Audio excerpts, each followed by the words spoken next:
There was some big things happened last night.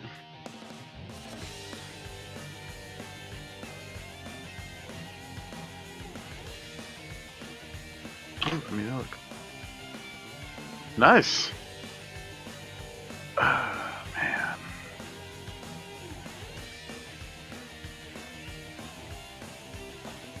To what?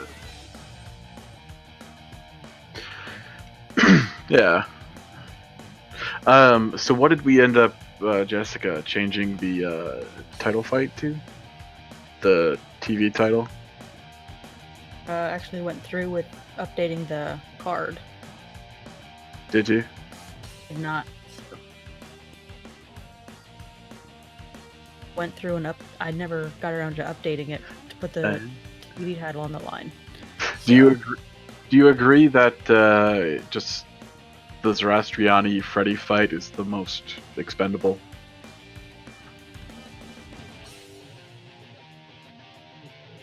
No, but you know what I mean? Like, should that be the one that gets turned into a TV title match with offers in it? Throw Freddy and Zoroastriani into a title fight against Freddy if we wanted to. You think? Or just one-on-one? Yeah, just do one-on-one. That's fine. Who should I zap out, Zoroastriani or Freddy? I think Freddy should go. Just because.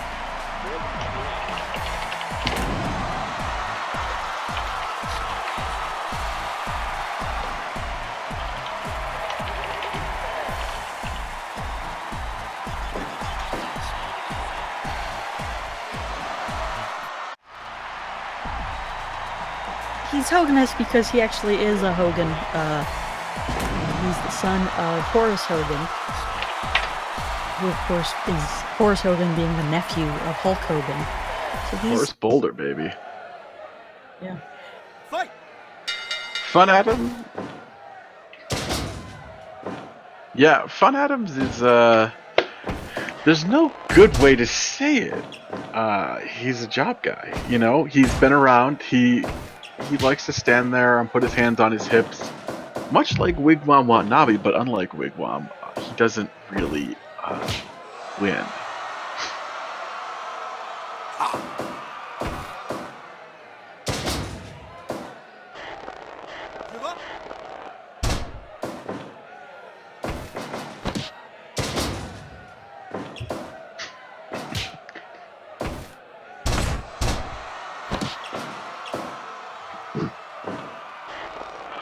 Yeah, I mean, I feel like this match was dedicated to just him getting a win, which, you know, sometimes you need a win. I'm not against that. He's, you know. Leah got defeated by Alex Thompson in the first round of the television title tournament, so I don't know if he really did well. Well, you know. Other than the man who eventually beat him, yes. Well, I mean, that was different, I think.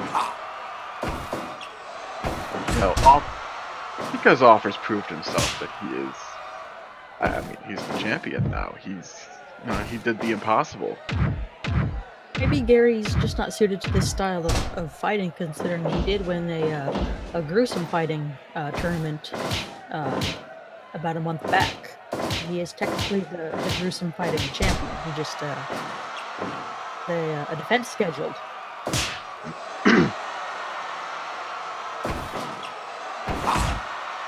I guess the question is, does Bike Bianchi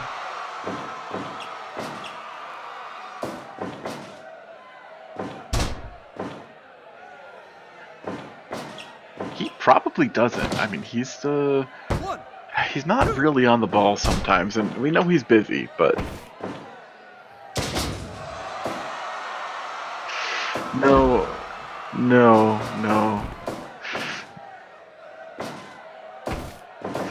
Yeah, it's probably a men's leather belt, and there's just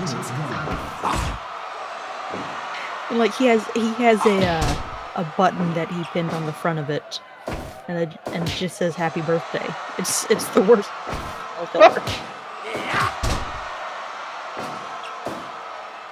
absolutely.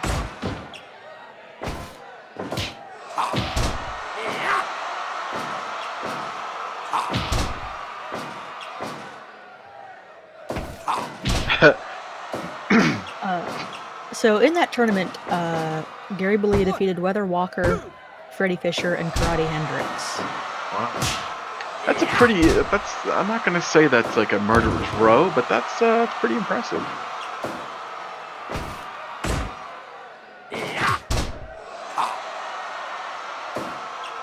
Yeah. I mean that's what we expected here. Sometimes a guy just needs a win. And you know, after you've gone 10 minutes with a murderer, sometimes you really just need to you still to compete. I guess my question is he just blowing off steam here? Oh yeah. Well, you know, going 10 minutes with a murderer is gotta be frustrating.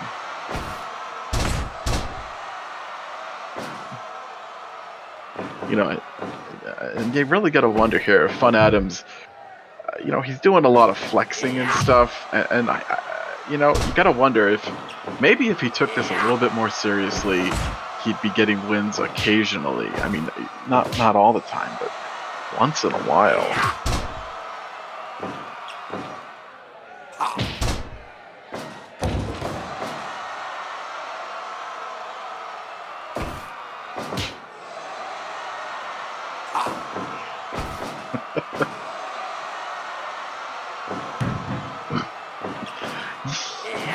Yeah. I mean, if you're the most pathetic person in the most pathetic league, I'm not necessarily sure what that says about you. I mean, we know that you know, he's definitely more pathetic than like a Let Lou or a Xylophonius, because those men, granted, together have seen success. Fun Adams has seen no success. Actually, most of what his career to date has been photographs of him getting brutally knocked out, used for promotional purposes.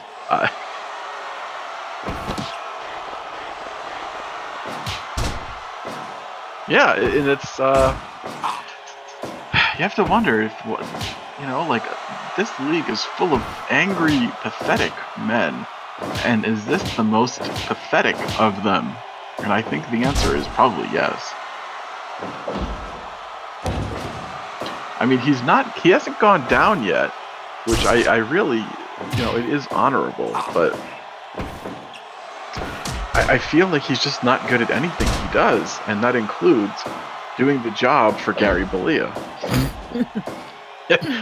You know,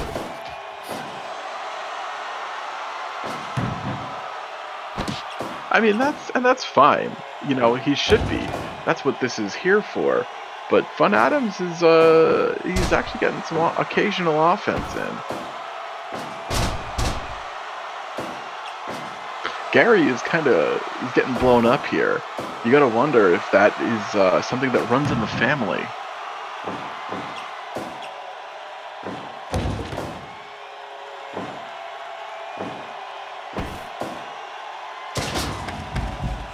I feel like this is more. Gary hasn't even attempted to finish this man off. He's just hurting him. He's filling out a highlight reel right now. That's what he's doing, and that is.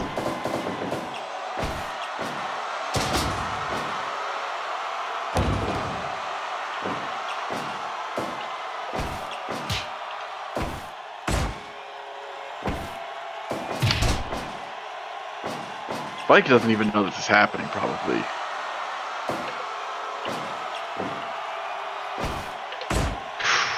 The show starts in 30 minutes. Yeah, we started, you know, 1:30.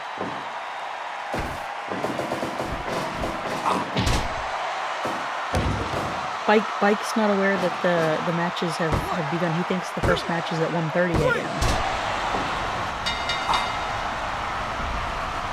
Yeah, you know, it was about time. The Axe Bomber and the big leg drop. You know, that was keeping it in the family, you know. He hates his family, but he recognizes they have good ideas when it comes to wrestling moves.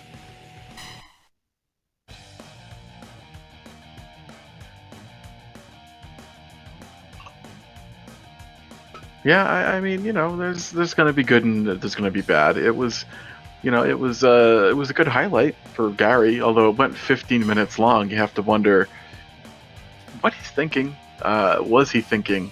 You know, that's.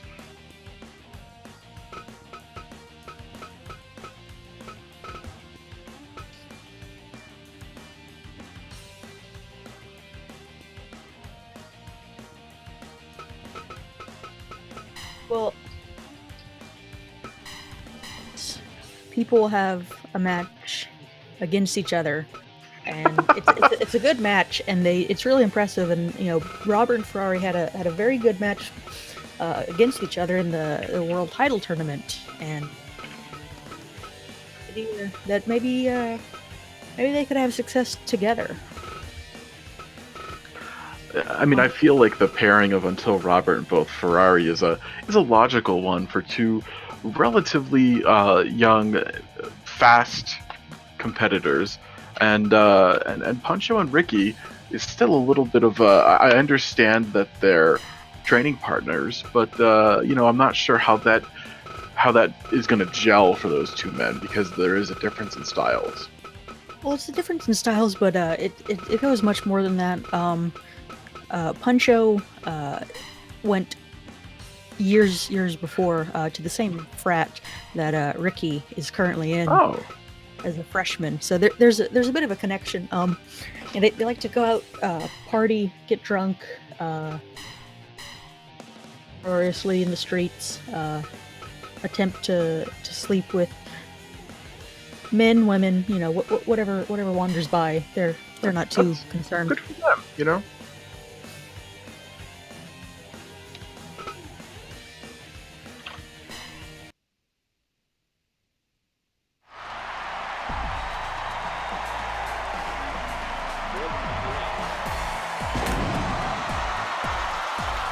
Well, you know, you got to give them credit.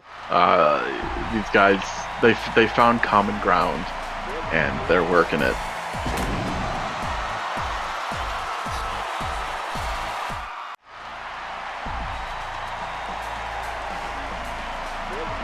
No. Especially when Let Lou is setting them up. That's a recipe for disaster.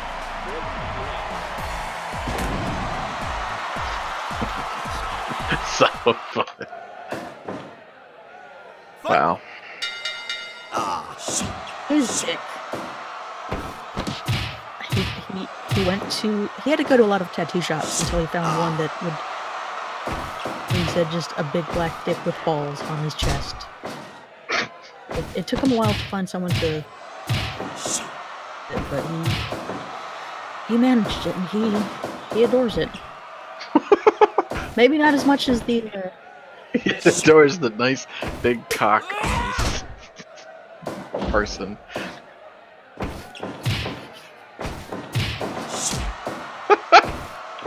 Wow.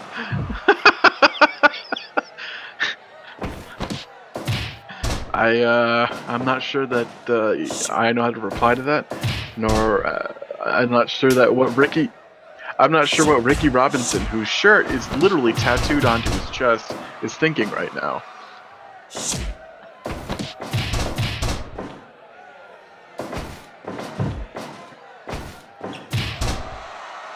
He's thinking. He's probably thinking that he eventually needs to start studying for that chemistry test. You know, he has coming up on Wednesday, but.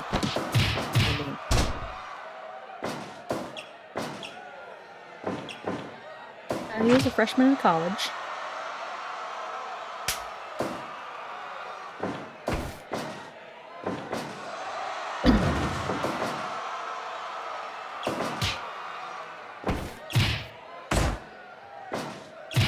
Yeah.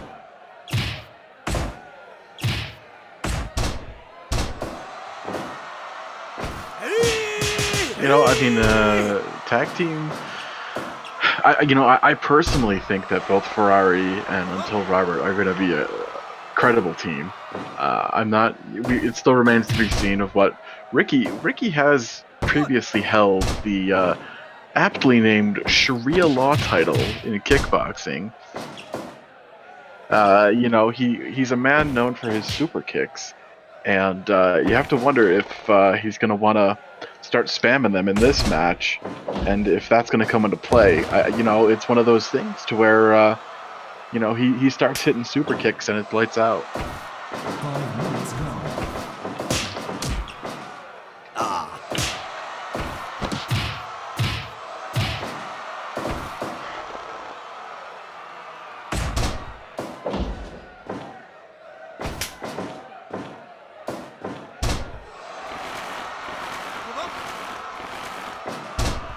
Which gear?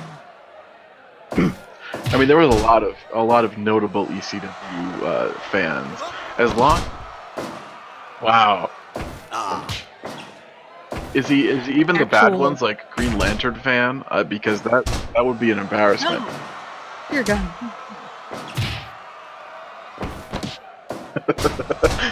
I don't think Just anybody the- likes GLF. Murph is the real journalist of record for chat.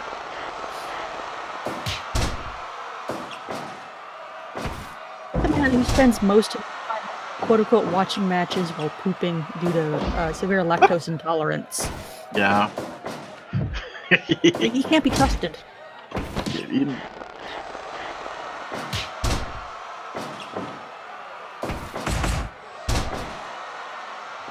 Yeah, he's a big fan of the old in and out, that's for sure. Wow. Yeah.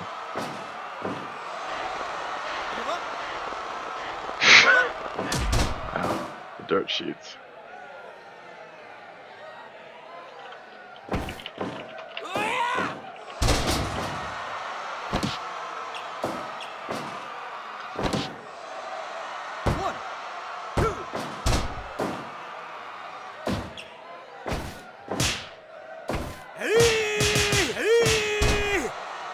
Well, it takes a lot to have a new mindset. I mean, you bring to go for a pinfall takes a lot, and are quick learners, and some guys are Morons. absolutely.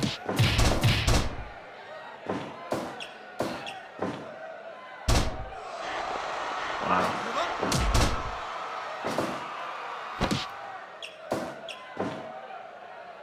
Ten minutes gone.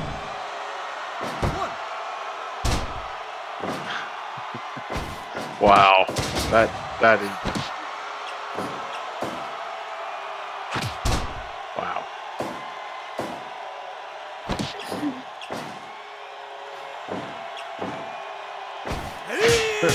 I am impressed that Puncho and Ricky seem to be working together. Seem to be. It's they've never been paired up before. But yeah.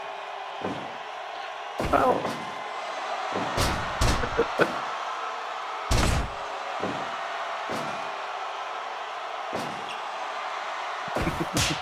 The alleged nipple. We don't know if there is actually one nipple.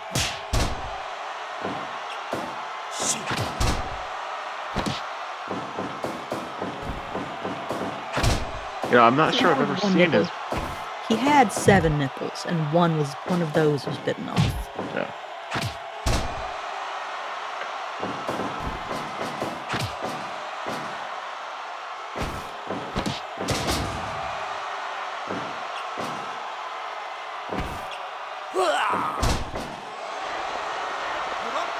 Whoa.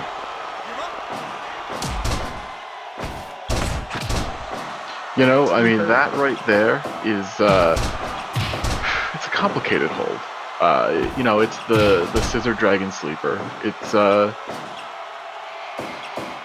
one of his signatures. He tries to finish people with it, and wow. Yeah, he does. The Ichabod roll up. It's a 2 count. Yeah, I mean, this is that move is what won him the world title against Discussion Davis, who we'll see in action later tonight.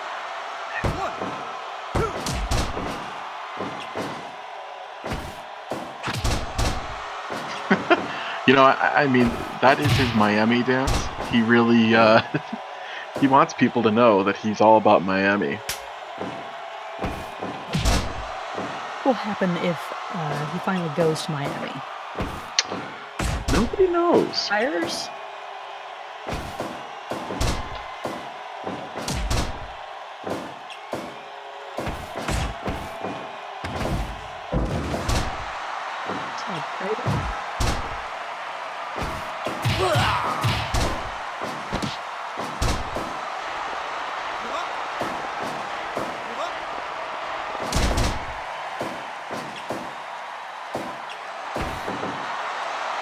Maybe this tag both Ferraris and so perfect.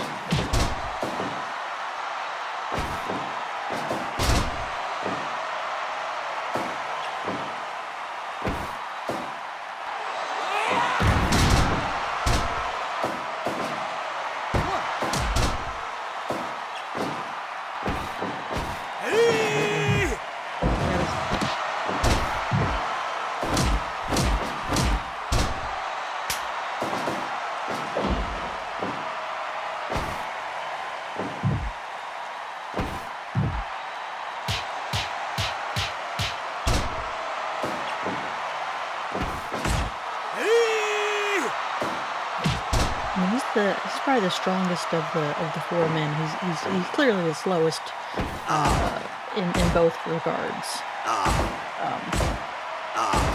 lot of power.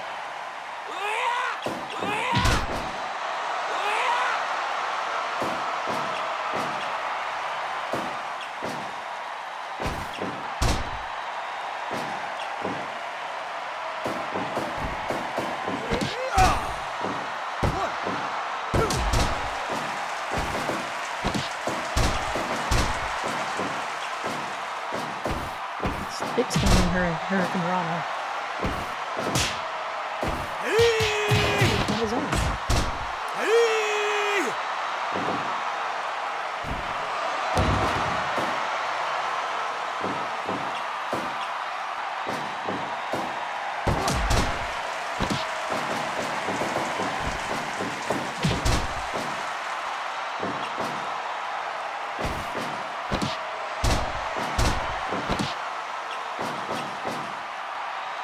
He desperately needs to tag his partner, but you know, Becky and Bunch are trying to keep him isolated, and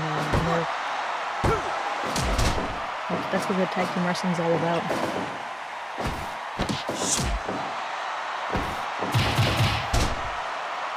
Yeah, that was a close call with Mike Bianchi on that last Irish whip.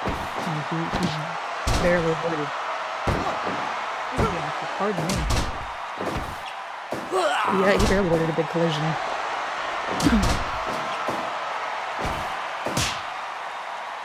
Bianchi's in this wrestling way. I get him confused sometimes.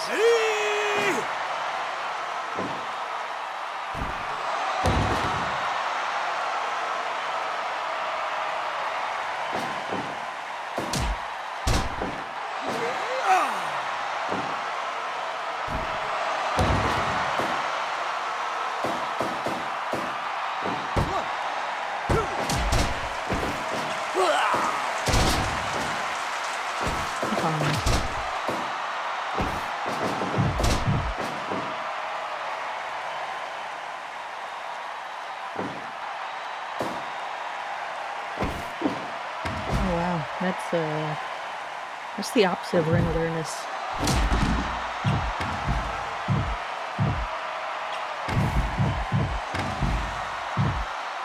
Oh, big springboard splash.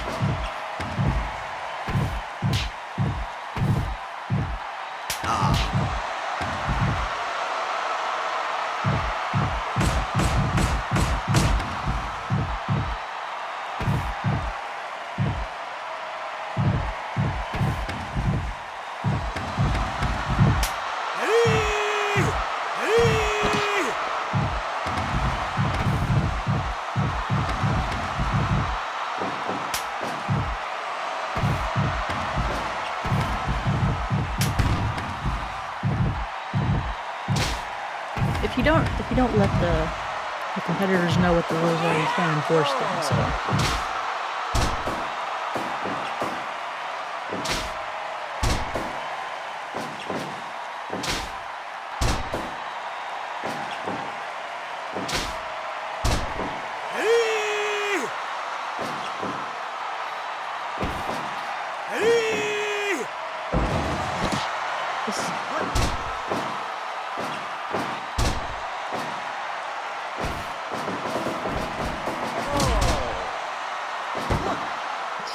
It's really impressive that this sledding Bianchi is very concerned with rope breaks in terms of pinfall attempts, but doesn't give a shit about a man getting hit in the face with a steel chair a dozen times.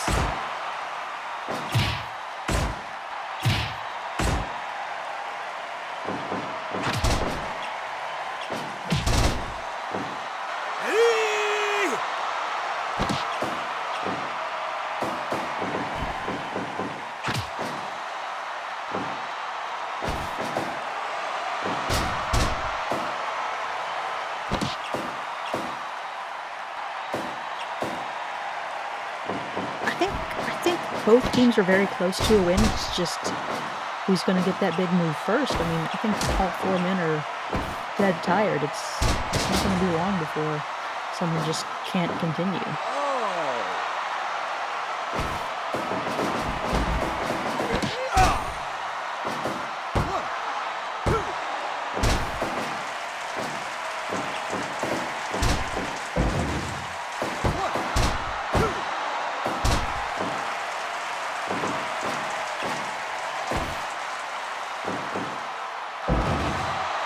Got a lot of resiliency. I mean, that's, he's 19 years old.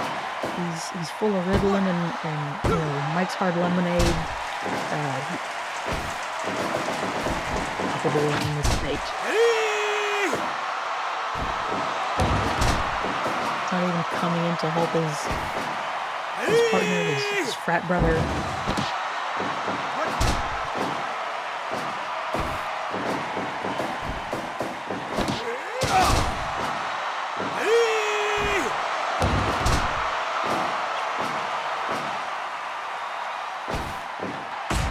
Spanish fly, impressive.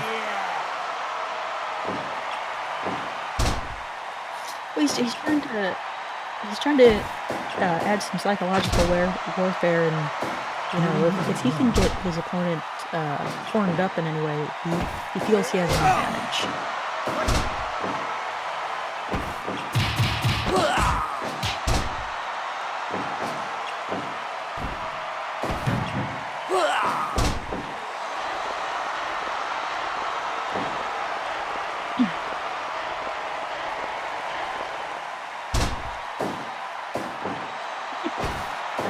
Well, it's not illegal.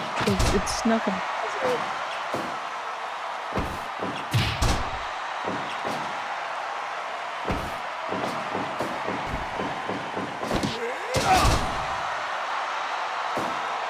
He really needs to tag out, but I think he's taking a lot of damage. He's kicked out of a lot, but he's taking a lot of quick damage.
That's entirely possible. He doesn't he's not used to America. He doesn't come to the States very often. It's easy for him to get, turned around. There's the, he likes to bike, to ride his bicycle a lot, but it's not the easiest place to ride sometimes, and there's no. Hello. Are you kidding me?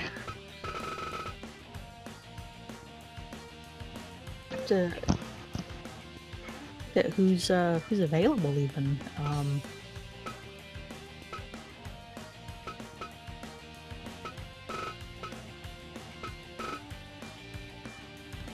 Jacques and King are.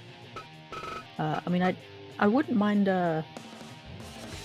Bon Baptiste show up if he should be in the building. Yeah, I mean, I apologize for having a deck out there for a moment, but actually, there was an incident backstage, and I don't know how to say this, but Alex Thompson is in the building along with his police escort, and they've taken to. I'm sure you've seen Silence of the Lambs. They roll him in on a rack with his mouth covered up now. He's dangerous, and when they were letting him go, he grabbed the head of one of the police officers and slammed it up against the wall, and there's just blood everywhere. There's talk of lawsuits. Bike had to dispatch xylophonist and Let Lou to go handle the situation. Let Lou brought a couple of balls of bread and butter, and that seems to have ironed things out for now. But Alex Thompson looks ready, and I worry about the health and well-being of these other three men. So you're saying it was similar to a Goldberg entrance, except Yeah, it was. Alex Thompson wasn't the one with the bloody forehead. It was a police officer. Yeah, it was. It was quite a scene. I mean, there was a lot of blood. Bike just couldn't deal with it. He had to go send his fixers in, and they were happy to get some sort of attention at least. So I think it's been diffused for now, and he's been locked up in his back room, Thompson that is. So they're gonna have to keep a close eye on him until the main event happens. God help us if he wins.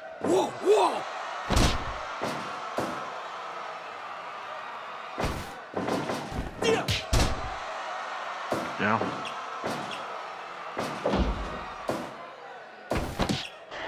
It's a work release program, and for somehow Mr. Bianchi was able to negotiate this with the state's prison system, and the problem is that the amount of guards that he needs with him for it to be considered safe, and all of the precautions that have to be taken into account, it costs the city of Bellevue $70,000 a night. So.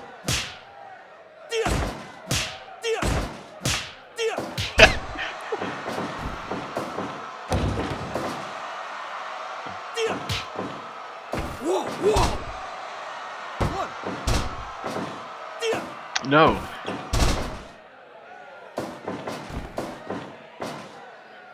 So Bon Baptiste is boxer in the UFC league. He's most well known for being, I guess, the emotional support and head trainer for the Sons of Anger gym. Has really taken rap metal, pardon me, to get him to maintain a more calm composure.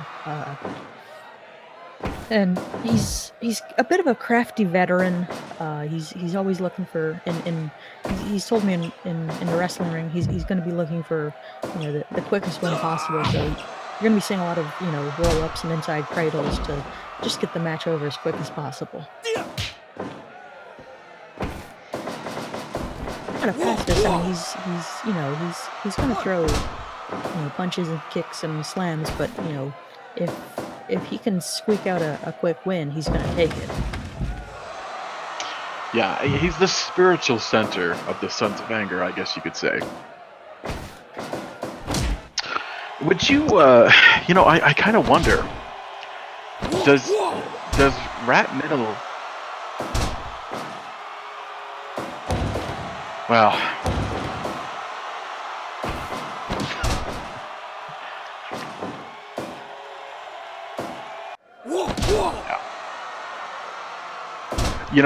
I feel like Mr. Bianchi is on Coumadin, blood thinner, and that's why he bleeds so often and so profusely. I can't think of anything else, but I'm wondering here if Rat Metal needs to unleash that inner angry man against a monster like Alex Thompson. Maybe if Rastaban needs to back off today, maybe that's why he's wrestling.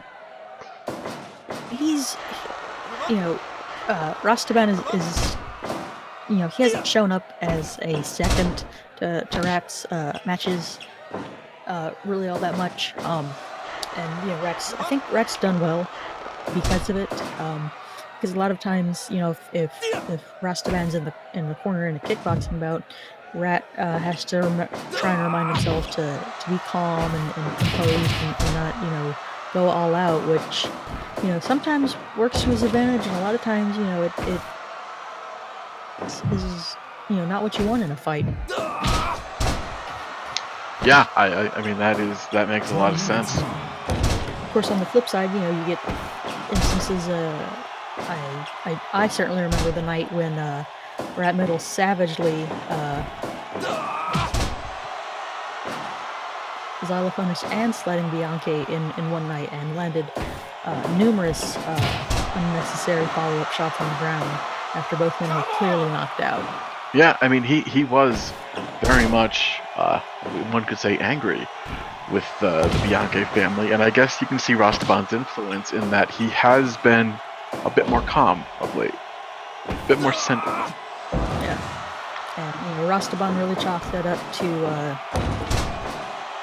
the new 311 album, which is in stores now and on iTunes.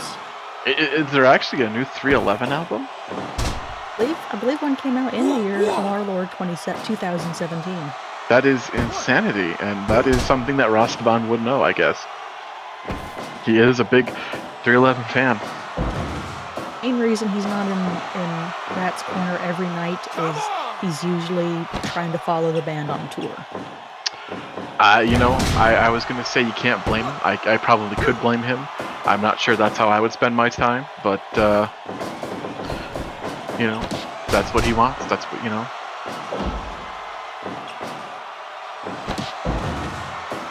Cinephil is looking pretty well. I mean, I think he's come closer in this match, in a couple of instances than Rastaban has, but... Yeah, Rastaban is not really a championship kind of guy here. I'm not really sure what this Super Delphin style pin. And I've just been informed by Murph that there's actually a new Evanescence album as well in 2017, which really makes this one of the strangest, if not worst, years in American history. Absolutely. That Evanescence has a new album in 2017, as does 311, making this the strangest year of American history to date. Yes, he's cartwheeling. We've talked a lot about how Rastaban has been centering Rat Middle and helping him. We all remember when he was very angry at the Bianchi family. Pummeled poor xylophonist and poor sledding. Yeah.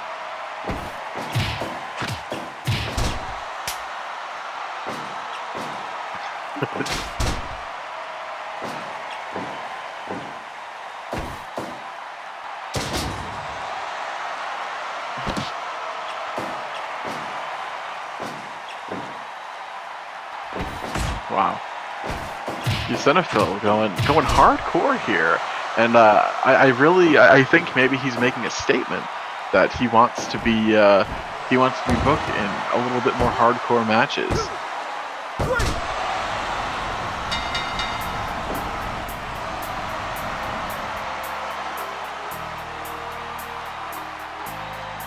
He's going big, man.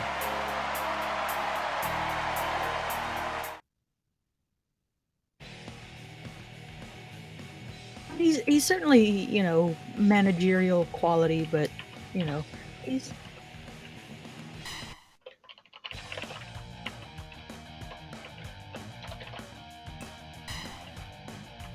managerial. I mean, he's good in a pinch and, you know, situations at times, but you know, he's not going to be challenging for any belts, I don't believe.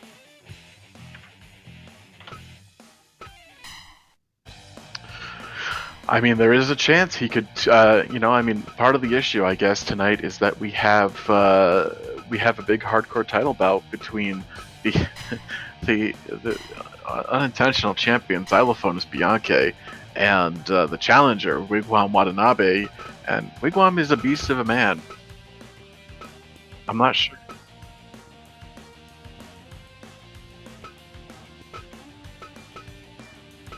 Yeah.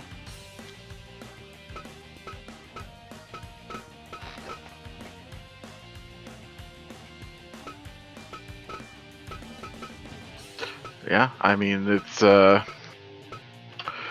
Dubois is we've seen a lot of him of late, and it's usually rather impressive. He's not always winning, but he's got heavy hands. He's always looking for a finish, and Baby Hayes is well, he's a curious case.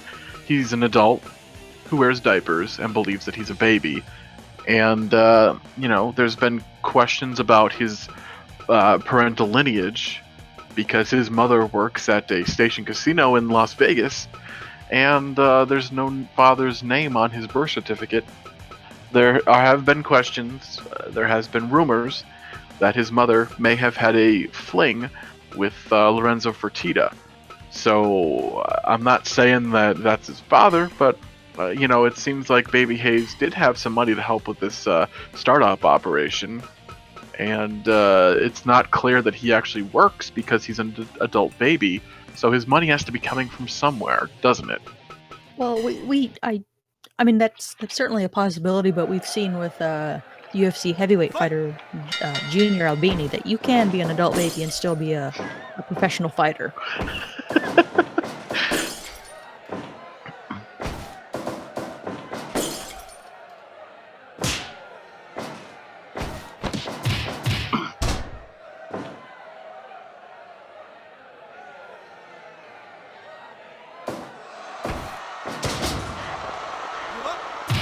I'm not sure, and Dubois is busted open already.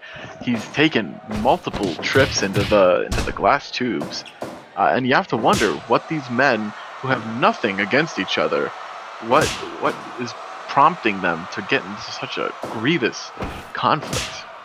What a lot of people don't know is it's an extra $7 to run a hardcore match. You know, that's $7, but that's $7, man.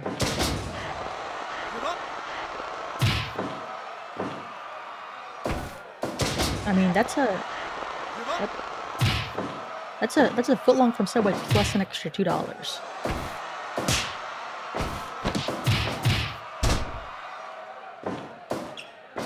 No idea. You know, we're gonna have to get somebody to look into this for us. I was gonna say what some people don't realize is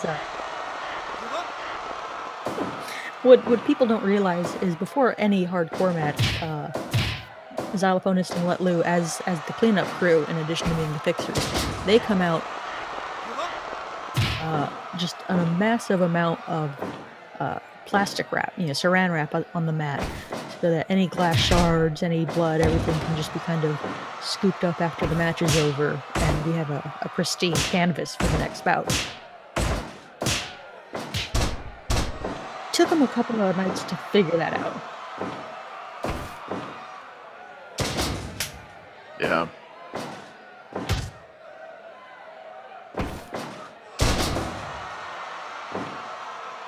One.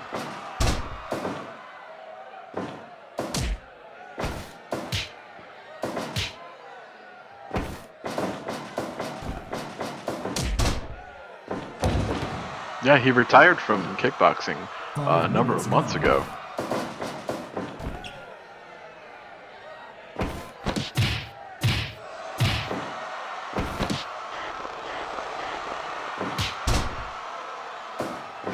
Yeah, I mean, look at Dubois. He's intentionally wearing a wife beater, and he's got like the hand wraps on. He's not looking to take any unnecessary damage, while Baby Hayes is barefoot and just wearing a giant diaper. Uh,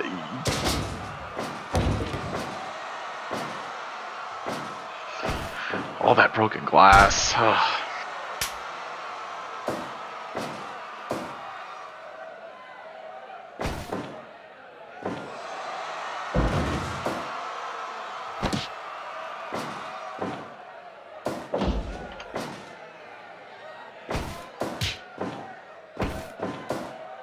It definitely does not seem like Baby Hayes' wheelhouse, but he is definitely giving it his all. As you've probably been able to posit, he doesn't really use weapons much. He hasn't been going for him, while Dubois has been.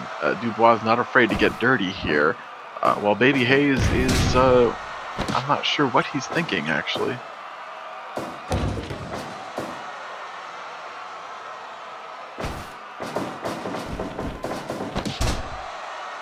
One.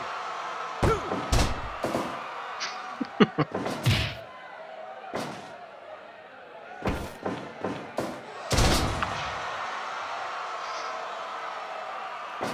Yeah. I mean, his bulbous body absorbed most of that blow, thankfully. I don't know if Mike Bianchi could wrangle up the money, but what I would like to see, I'm actually not sure if I'd prefer to see a one-on-one contest or a tag team consisting of Baby Hayes and noted sumo Baruto. That could be. Bike has spent money on some strange things. He spent money on Vitor Belfort in the past. He spent money on Michael Bisping. I don't know where he's getting this money from, but sometimes when it seems, plus all his side ventures. I mean, a wrestling league 10 started minutes up. There's gone. talk of a basketball league. It seems like when Bike Bianchi is liquid, he immediately spends it on something, reinvests it, I guess. And I'm not sure. I'm not sure if he's afraid of something, or if he just doesn't know any better. That maybe sometimes it's good to have cash on hand. I don't know.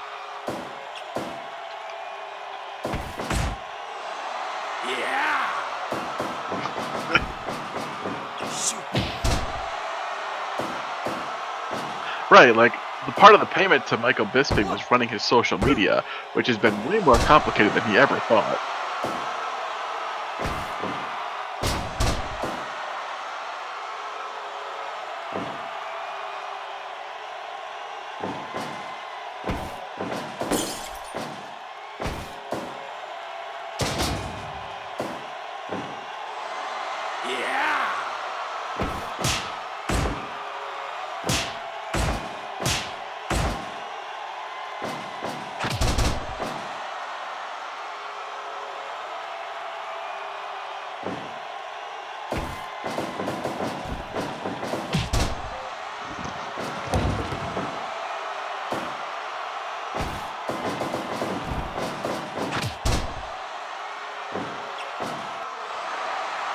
That's a lot of basketball. I'm just waiting for the investigative reporting from David Bixenspan about the Bella Ribbon financials, because I'm sure it's a quagmire. I'm sure it's a horrible mess. I mean, are they lying to? Do they have investors? Are they lying to investors? Who knows?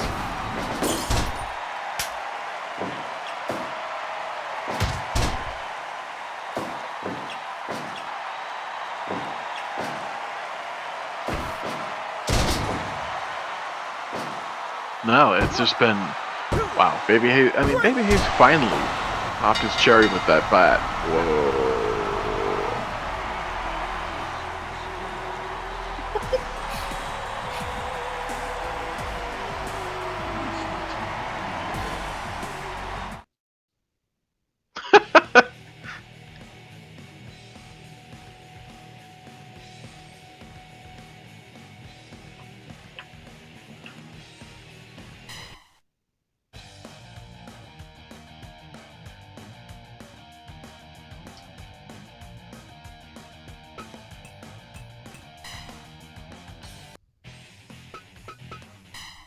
Yeah, I mean, it was just crowned last night, but part of the contractual obligation for this title is that whenever we're broadcasting, it must be defended. And yeah, correct. It is because it's on television. You have to worry about time. You have to worry about timing going over. So this is limited to 15 minutes. So these guys have to get all of their action in 15 minutes. Or if it goes to a draw, then Offers has defended his title. Technically, it's not a television title. It's a .tv title. Right. There's a slight distinction based on where we're broadcasting.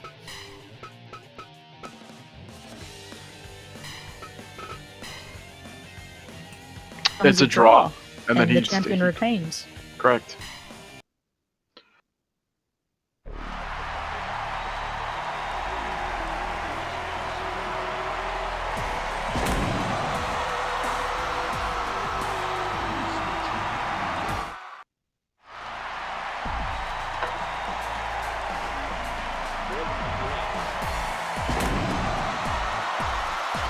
And I think you're going to see. I think you're going to be impressed here.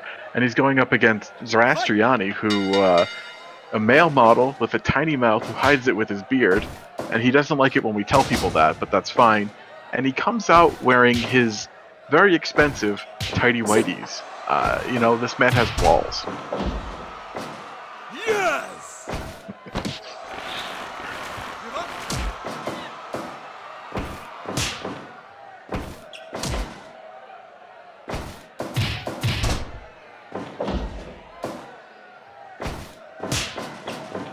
Well, I mean, especially in a 15-minute time limit, the advantage is firmly on the champion's shoulders.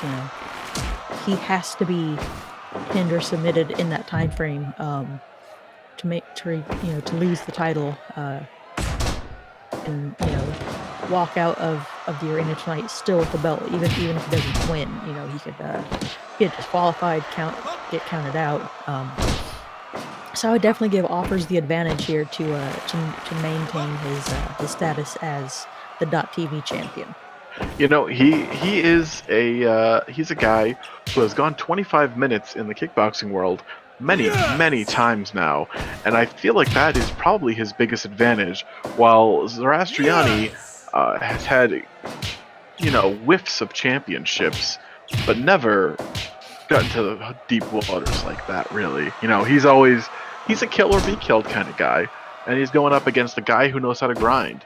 And granted, Zarastriani does know how to grind, but not in the same way that Offers does. Whoa.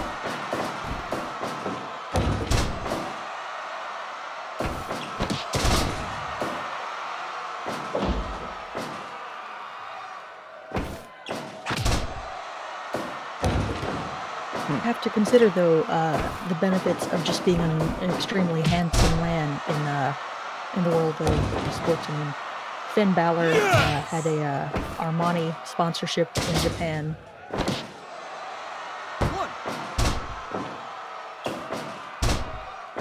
Yeah.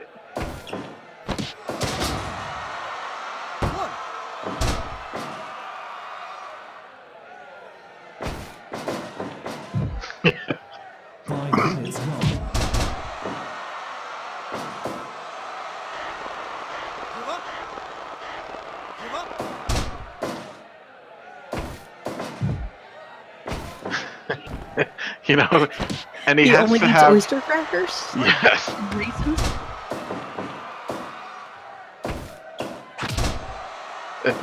I hope You he know- cuts them in half. Okay.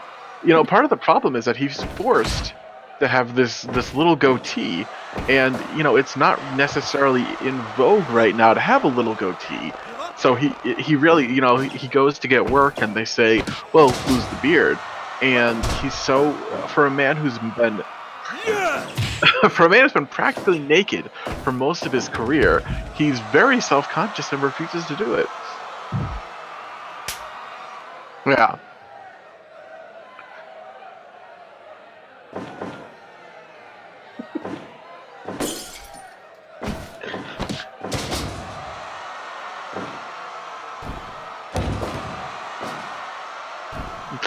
Jesus Christ. Where'd you get a light tube from?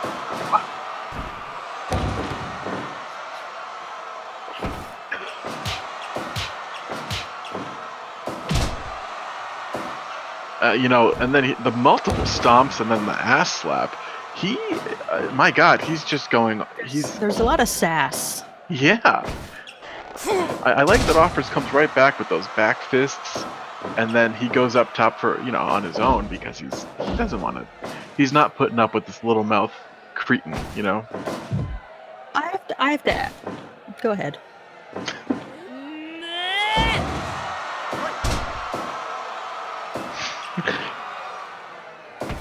Well,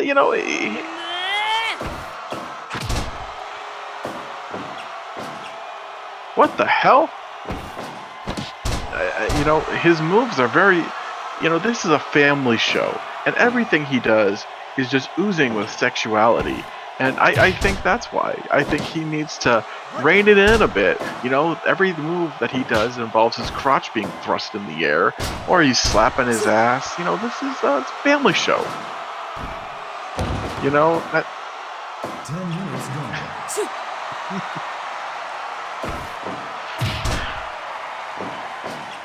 he knows what he's doing. That's for sure.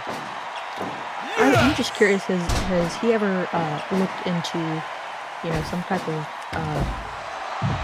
a surgery? I'm sure there's a doctor in Beverly Hills that would offer that. Perhaps that's not what he's looking for.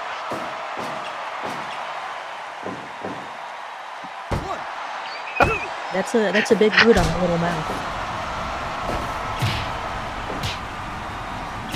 I mean, he was.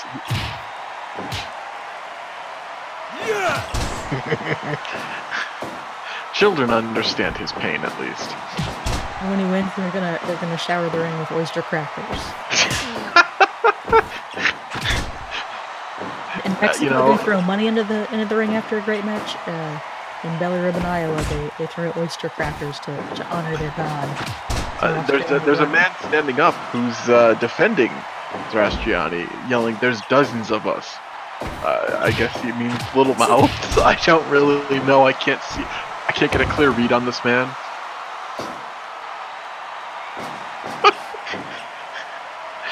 All I know is that Offers is putting on another really great performance. I do give credit to Zarastiani. He is being immensely entertaining, even though he is exuding sexuality. I think at some point we need to have Brown versus Ricky Robinson, because there's going to be a lot of gyrations, a lot of just a lot of hip thrusts. I mean, One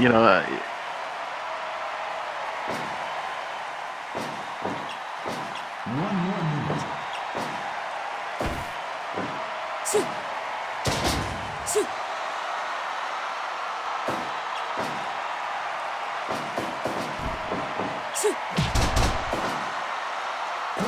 Seconds. So let's put me on the spot. The .TV title currently held by Offer Thompson, and the long pants is being defended.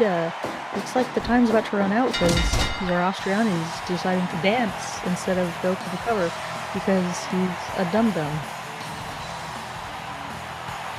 Pull off move, he just runs into the back of Offer's head.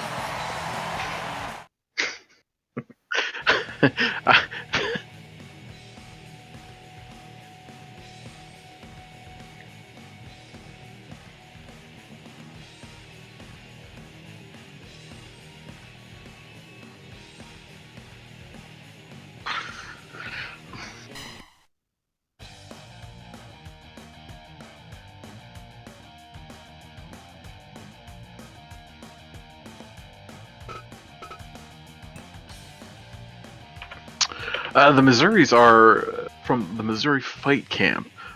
It does reside in actual Missouri, but it doesn't. It doesn't necessarily represent the state as a whole. They're very angry. That seems to be. Angry and dumb kind of does Yeah. represent the state of Missouri. Well, it also sort of represents the competition here. They're angry. They're dumb. They're men. Yeah.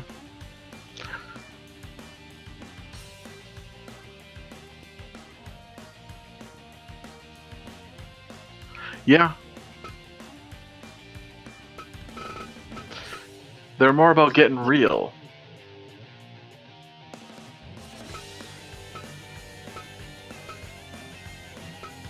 That is Baby Hayes' Punch Kick Gym. It resides in Las Vegas, and there's a good deal of CFL alumnus who attend this gym, mostly because there's really good snacks there. That's at least what I've heard. But these men are Blowhole and Justice are two very stout men with heavy hands, and they've been training heavily together and working on trying to be a formidable tag team.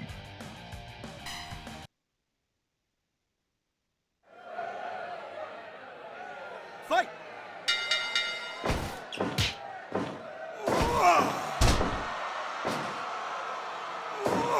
Two.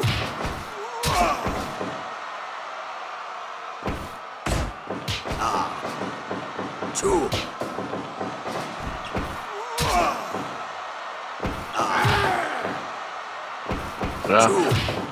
Yeah. Well, I mean, this time they use the razor wire boards on the side as opposed to lining them with the light tube, which is interesting.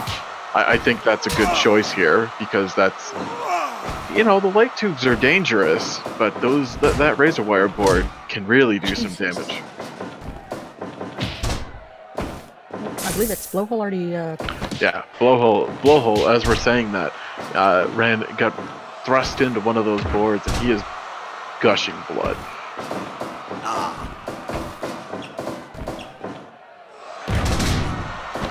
Yeah, that is Maximo without the shirt. The one named Maniac is the one who's like, yeah, I better put a shirt on for this. Yeah, he's wearing a bloodstained great. shirt, so you really know where he's at mentally here.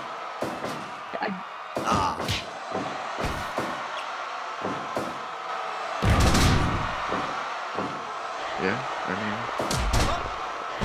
But for the benefit of Lou and Xylophonist, the exploding boards didn't get used on the previous hardcore match, so they could just, they just kind of shoved them to the side of the arena and just. They shoved them underneath the ring. I think that it's kind of like when you tell a child to clean up their room and they just shove everything underneath their bed, and that's the level of professionalism that we have here. I mean, that's.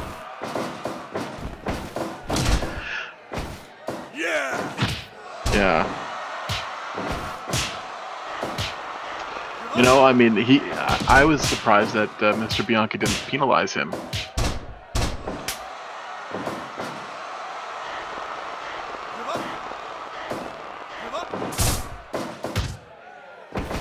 Absolutely. Absolutely.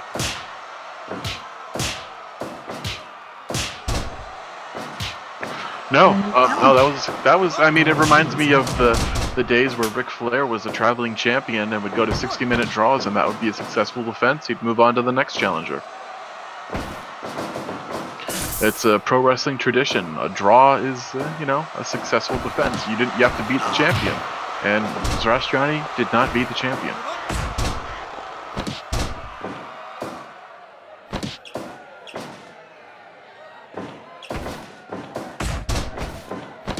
Yeah.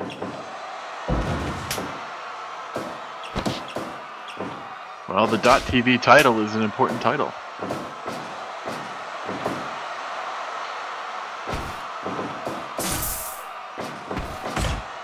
Two.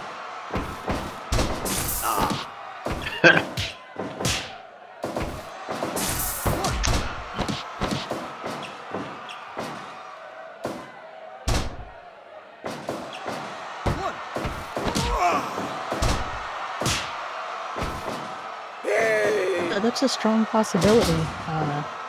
Yeah, I know I believe there's one more tag match on the later tonight. So we'll have to see who looks the most impressive. I mean, 'cause, until Robert and both Ferrari had a good showing. Yeah. I mean, we saw Fortran and Tapas last week teamed up, and they took us by surprise. So now we're gonna see them again, and I guess if they continue to impress here, I don't think it would be a stretch to say that they get a shot against the alt-right connection of Federal Bell and Fyodor Petrov.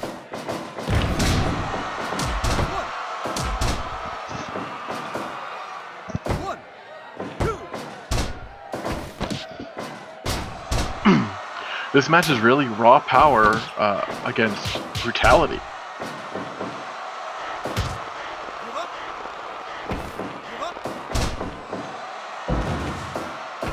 Yeah, I mean,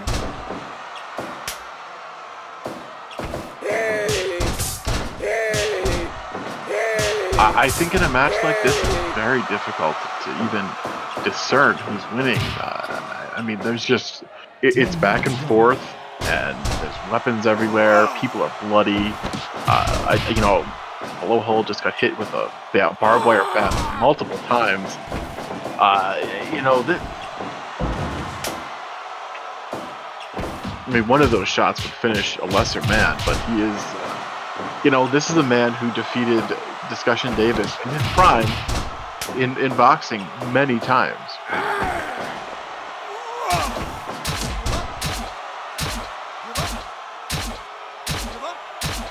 Wow.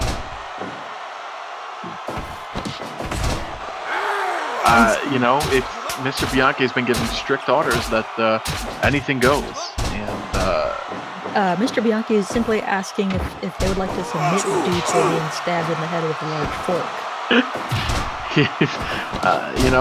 He's maybe asking if he wants some ketchup with his meal. I don't know.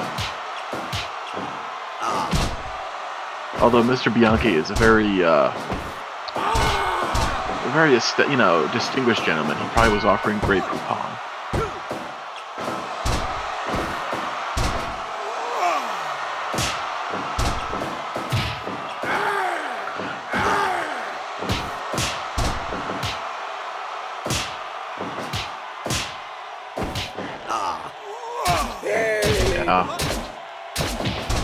I mean, we're seeing people getting flipped off. We're seeing blood.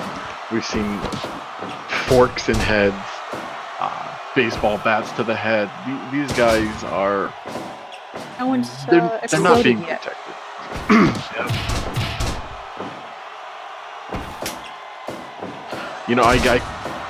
I've heard some whispers in the crowd of people wondering if there even are explosives in there tonight.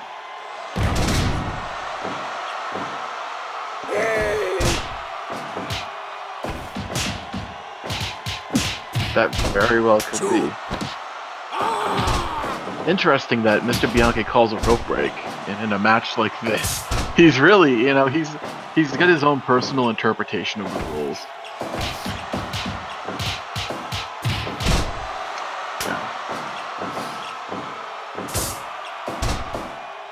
Yeah. I mean, this is. All of these men are hurt. We're 15 minutes into this match, and there's just punches everywhere. There's.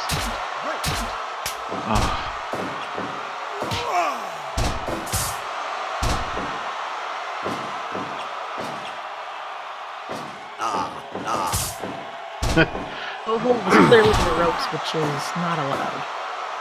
You can't fork someone in the head if they're in the ropes. Yeah.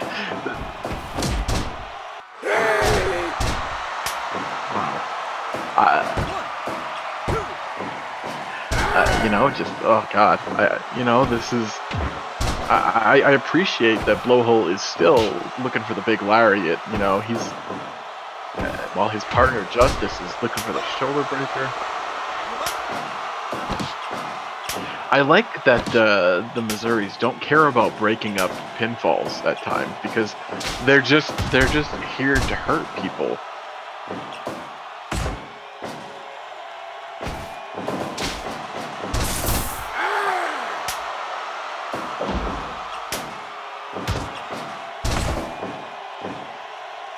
Oh.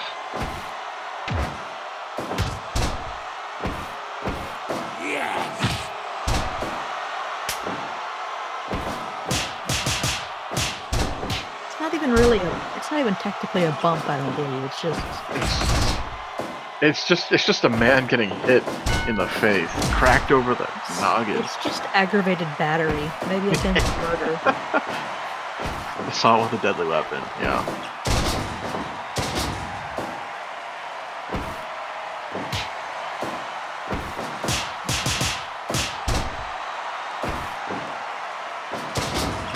Oh, the Missouris. The Missouris. Wow, I can't believe that the Bianchis actually paid for that.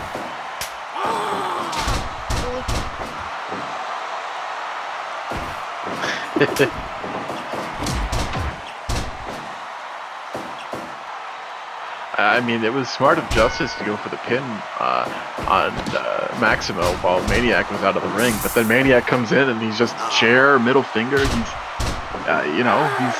back to being brutal. These men don't care about winning; they care about hurting people.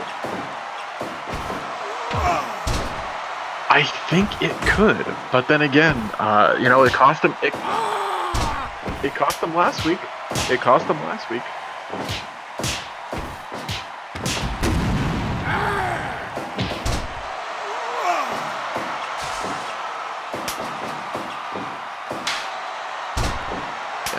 There's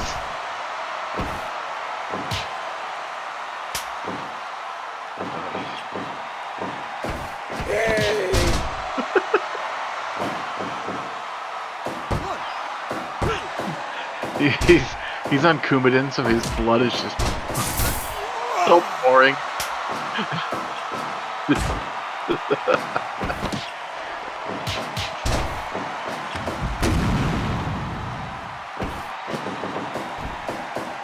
I do like the Missouri tradition of pointing to the scar tissue on their head, like how hardcore we are. They really, yeah. Oh my god. I mean, this is like, we were doubting the explosiveness before, and now we see.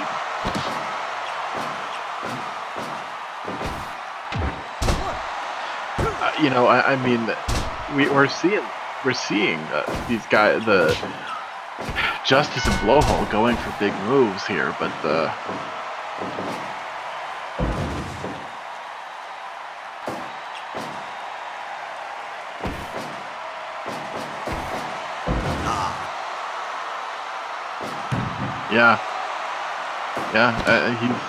he made a good living on the road, and now he's I mean, it's hard to even. Yeah, he does think in tours. There's been there's been a couple of tours that were multiple, at least 2 years long.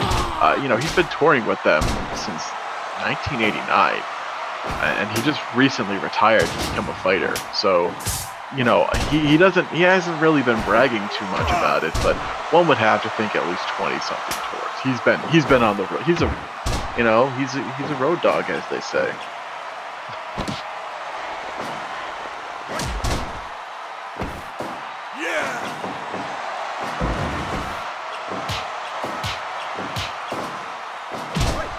There's not even any flap. He doesn't get to make anybody flapjacks here, so it's not the same. He doesn't like this.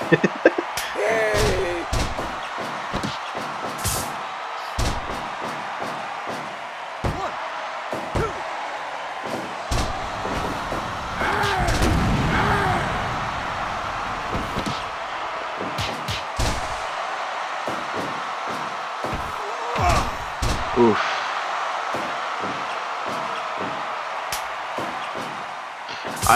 It's pretty astonishing that these men won't stay down. This is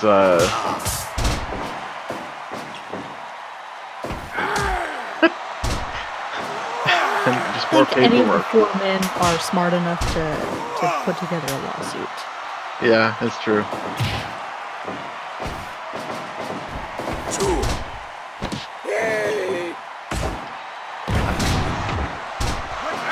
Yeah, you really have to wonder why that man would flex in the middle of such chaos.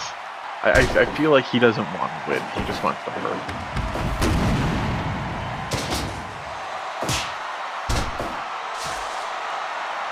You know, that very well could be.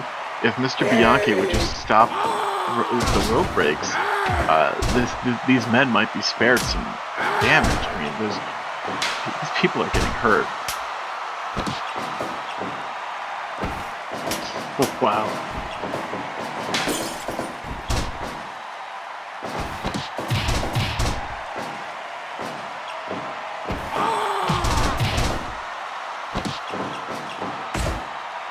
You know, I could imagine a hardcore tag title.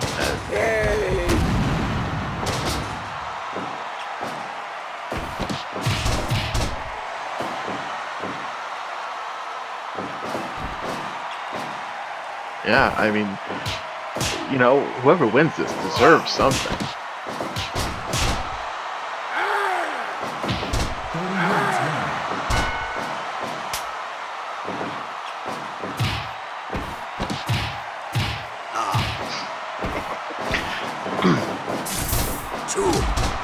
Costco.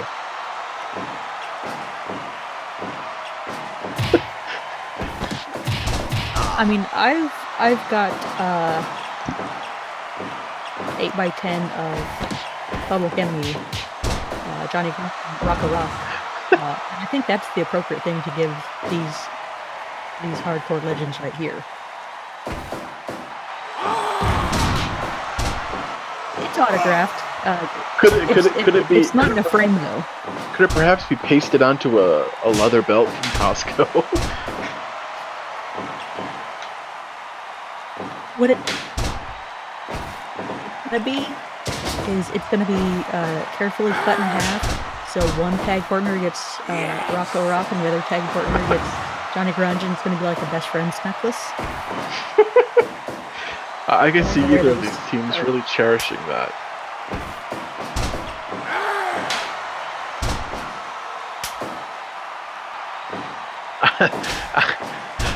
A part of me.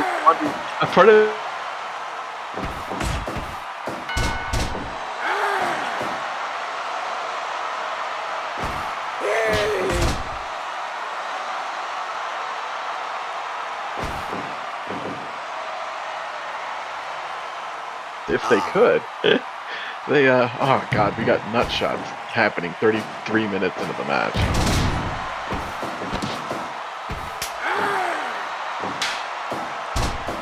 You know, I mean, anything goes, right? Except for rope breaks.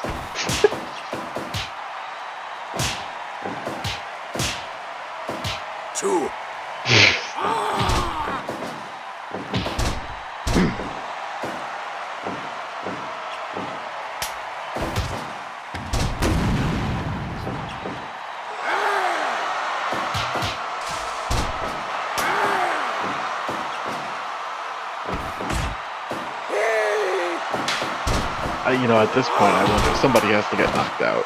That might be the ultimate deciding factor. Wow, what a marathon!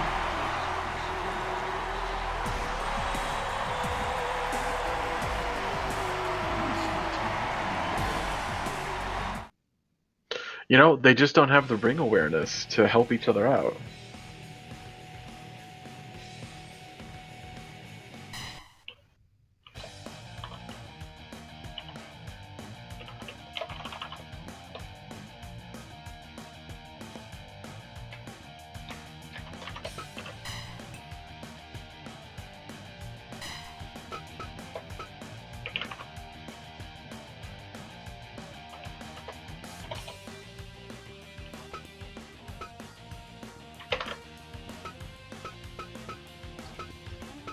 Sure.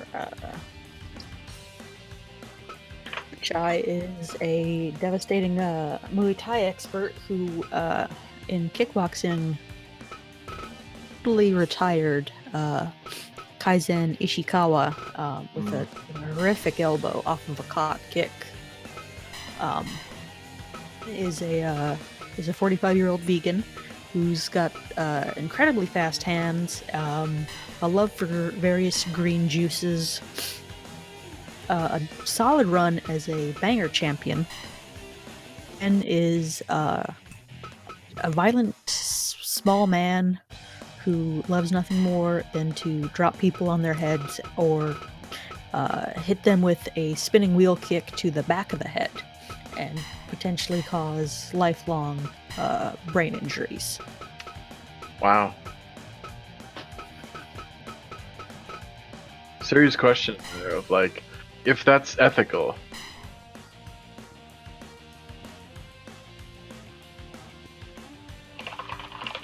Yes.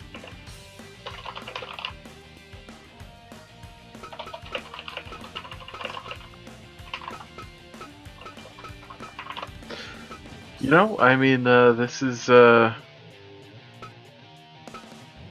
quite a world we're living in. It's quite a terrifying hellscape.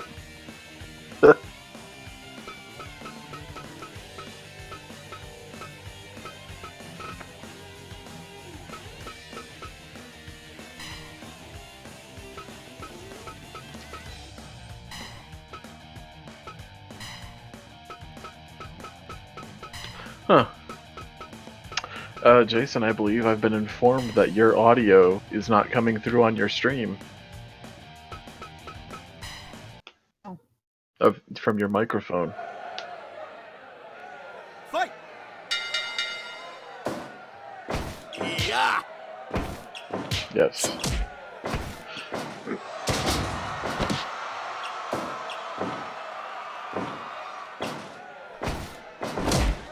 Is it now? Says he can hear you just fine. Interesting. Weird.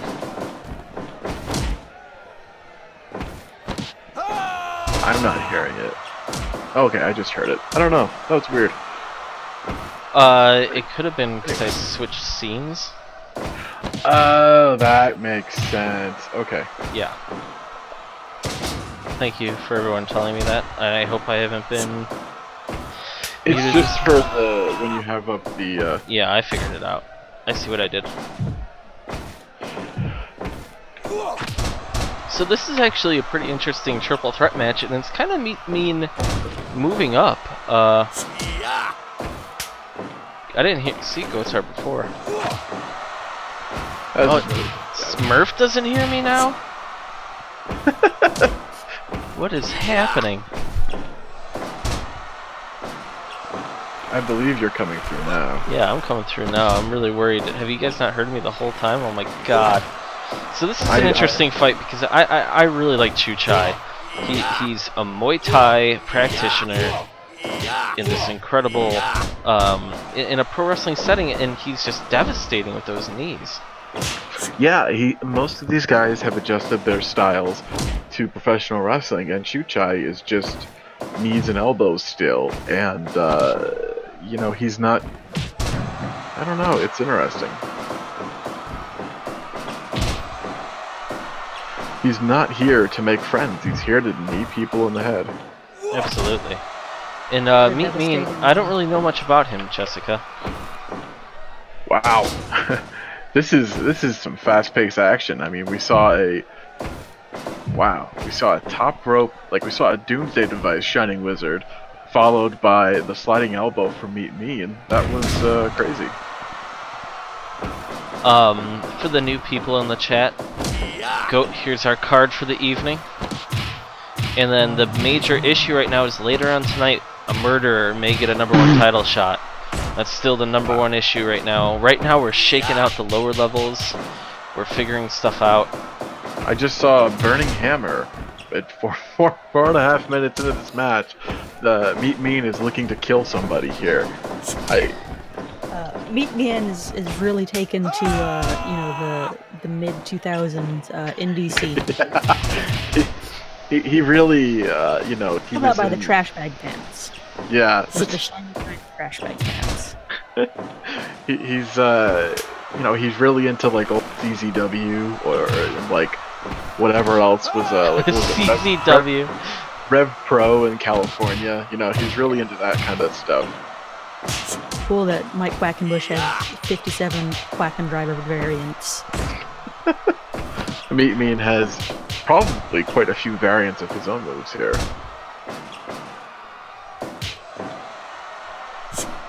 See, Garden Green, I expect fully to just be able to knock somebody out at any given point with that left hand. But Chuchai's right there with him. Yeah, Chuchai is looking for the knees on the ground there before. If he can land those, I think that might be pretty freaking painful there. I mean, he's known for just kneeing people in the head. I don't want to speak out of turn, but I think if someone really impresses in this contest, we might be looking at the next challenger for the .TV title. Oh, interesting. That is a perfectly logical assumption to make, because these all three of these men have you know, they've been around the block. Chuchai has been a former world champion. So has Garden Green.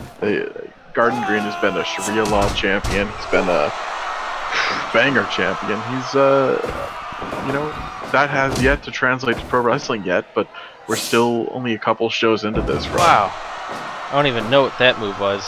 But you see, keep in mind here, as you guys can see from the little red on Garden Green's belly, he's a member of Belly Ribbon Fight Camp, who Offers Thompson belongs to. If he wins this, I don't know exactly if he'll want to take the attempt to take the TV title from Offers.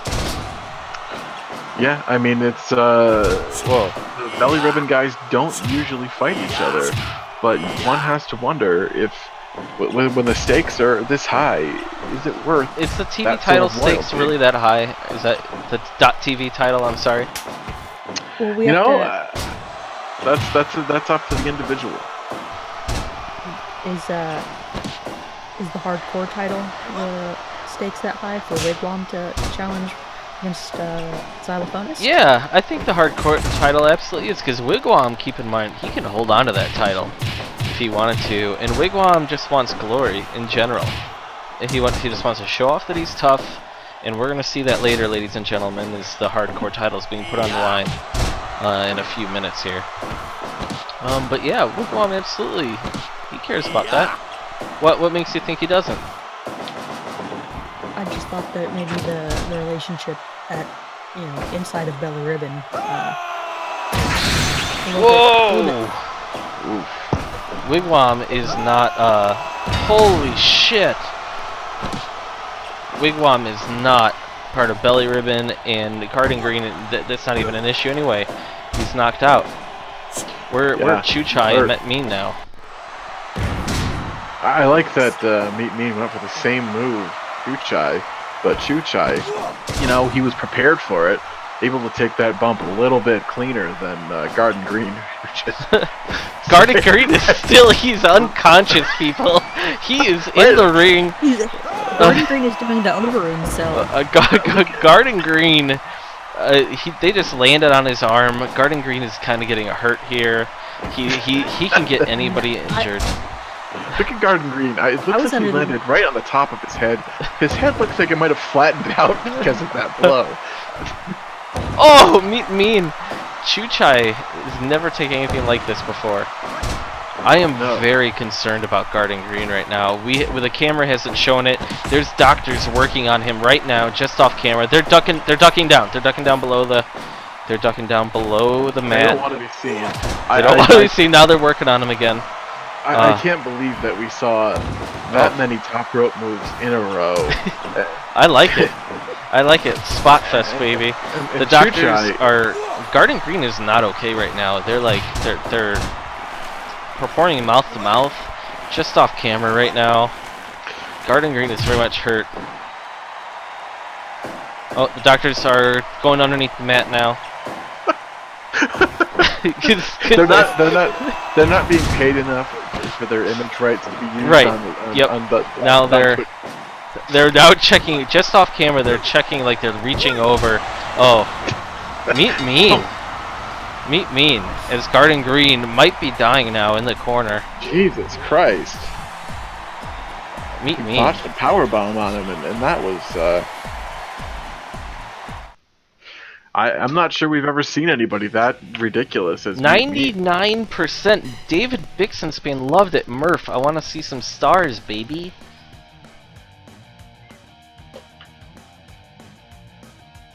That Gonzo bomb is devastating. Yeah. That implant DDT, he calls it the pin dropper. You know, that was. And I thought it was a first pinfall win situation, so I was surprised the match kept going. Yeah, that was. Garden Green's hurt though. He's hurt bad, and the power of veganism was not able to protect his poor, soft, flattened head. If you're not getting calcium from milk, your bones are going to get soft. That's just how it goes. You know, he Sorry, would my protest that and say that he's getting everything he needs from soy, but Can't say anything because he's unconscious.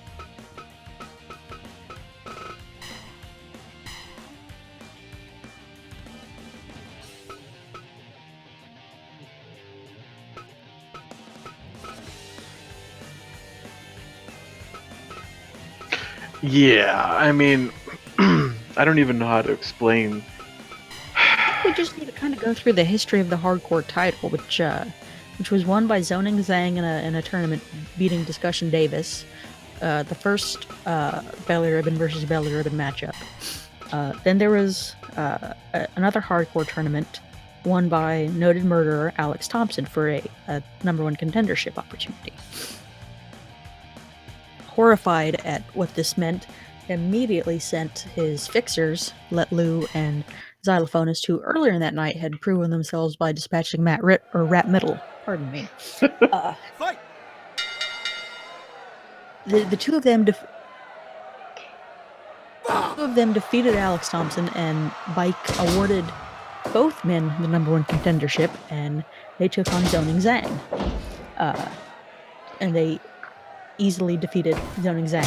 Well, and actually, it then was pretty instant- difficult for them, even though, you know. Well, true. I guess it actually was.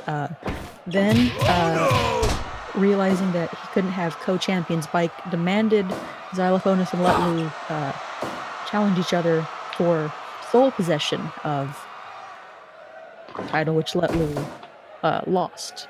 Yeah, you know, he had eaten so much ramen that his mom had made for them prior to the match, as well as some white bread balled around butter that he Yeah. really enjoys. He had a stomach ache. He was really done. You know, he had already been in a previous match. He was done, and he essentially gave the title to the man that we're seeing now, the substitute xylophone teacher with his jeans tucked into his socks, Xylophonist Bianche.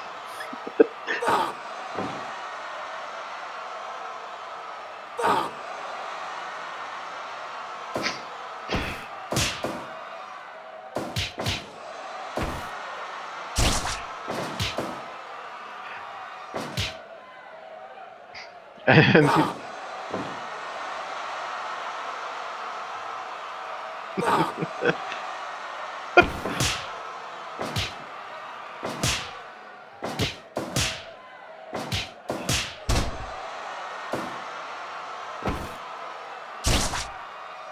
you know, Wigwam is one of those guys that you wonder if he would just focus once in a while, he might actually become something. But he is very vain, obsessed with taunting his opponents, and he hits like a Mack truck. But you know what? He after he does it, he tends to just insult them and talk about how great he is, and usually it leads to him ultimately getting very hurt. And Yeah, he clearly doesn't have the kind of chin to be taunting as much as he does. right. There are guys for, you know, for example, Max Holloway, who can, you know, stand there and just kind of eye his opponent down and eat 5 some minutes shots. gone. Whereas as Wigwam, you know, he'll put his hands on his hips and just kind of give a smug smirk, and then usually eat an enormous, you know, hook or an uppercut that sends him flying to the canvas. Yeah, you have to wonder in a setting like this, with the electrified barbed wire ropes, is there that room for error that he usually, those risks that he takes, are they that much more deadly? And Jesus. what would it mean if the now bloodied xylophonist, if he actually can win?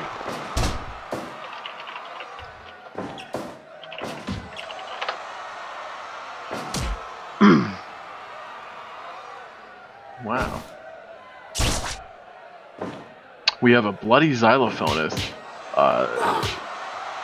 Yeah. Wigwam kicked him in the knee and then put a Boston Crab on him. He was trying to go for the easy finish. I'm not necessarily sure that he's ready to give up yet, which is really a testament to this titan of the xylophone.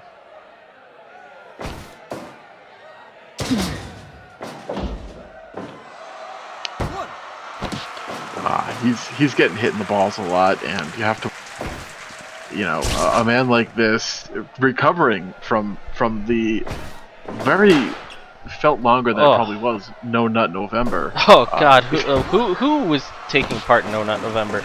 And Xylophonus is really bleeding bad. Xylophonist, but that was not intentional. It just happened that way. This is just like your next door neighbor getting beaten up here.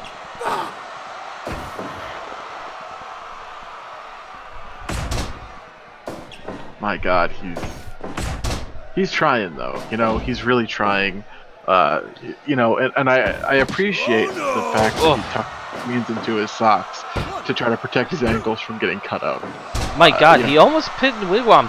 Here's my thing: for a bloody substitute xylophone teacher, who's really fallen ass backwards into like event planning now.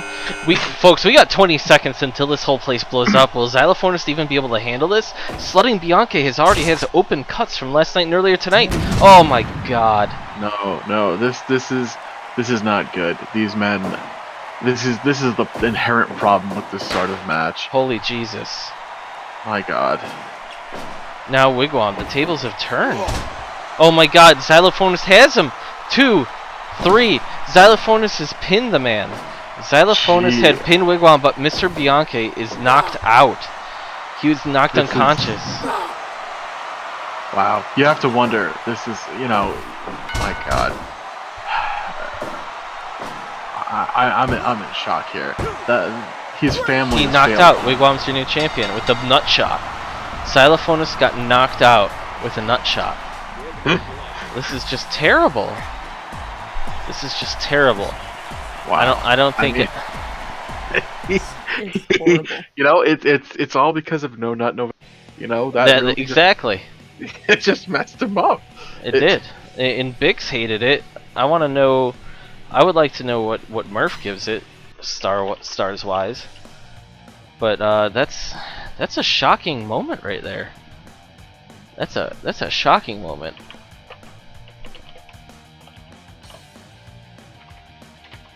I mean, there is a new champion. And I'm not sure who beats Wigwam. He looks focused. Jessica, could you talk us through the next fight, the trios that we got going here? We have a trios contest. Jacques Jean-Jacques, Miles Manhoof, and Kurt King are challenging the Supreme family. Yeah, Philly, Cheesesteak, and Hero. Hero is currently the SCFL World Kickboxing Champion, and Philly has held that belt 5, maybe 6 times. Cheesesteak has never held a belt in his life, except to keep up his pants. And he's kind of an idiot. He's the wild card, so to speak, of the family. And the Supreme family is a very decorated combat sports family. Perhaps their only real rival in that regard is the Bianchi family. Could we please talk to Hero Supreme before? I see that their opponents are getting organized right now, kind of doing a little bit of a huddle. We have a minute to talk to Hero Supreme before this fight. Can we hear from him, actually? Jessica's going over there with a mic right now. Let me pass this over. God damn it, Cheesesteak! Why are they handing me headsets? I don't need am I on television? You are not on television, sir. Okay. What am I on then? minute. Hero, you've got a trios match, which means probably at some point Cheesesteak will have to enter the contest. Oh, God How damn it. how are you prepared to deal with that outcome? I might have a goddamn aneurysm if he gets in this match. The goddamn moron's hurt, but he keeps... You know, he doesn't kickbox anymore. When's the last time you saw him get into a fucking cage? You gotta go, Hero. Sorry about that. Yeah, I gotta eat It's a couple time of for you to cheese blitzes fight. before I get in the ring, okay? Alright, bye-bye. Wow, the ever... I don't... You know, he's controversial. And they refuse to walk out together as a team, just putting more stress on the very thin production crew, half of which just went through an exploding barbed wire match. There's actually a setting for that. Well, we need to figure that one out for sure. In settings, tag entrance together. Oh, But the Supreme family, they need to enter separate because Hero, you know, he's the current, you know, kickboxing champion. Philly, he's a legend, and Cheesesteak is a moron. You know, they want to be taken seriously. Interesting here that Cheesesteak is starting off the match. That is perhaps Philly and Hero's biggest nightmare. Murph only gave it 1 star. Wow. Well, you know, those hardcore I guess I matches missed a are lot of pretty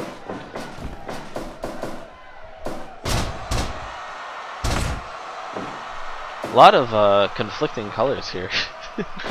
rough. You know, they're wearing Supreme family is wearing the Pennsylvania state colors, and it seems that their opposition is, you know, thinking the same thing. Although I'm not sure they're from Pennsylvania.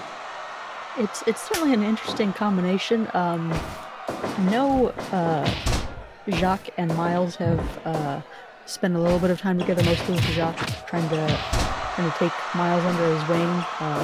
Kurt King tends to keep to himself, so I'm not entirely sure why he was included You know, in this. I mean, I don't want to say anything about Mike Bianchi's booking methods, but there's certainly I definitely have an opinion on this.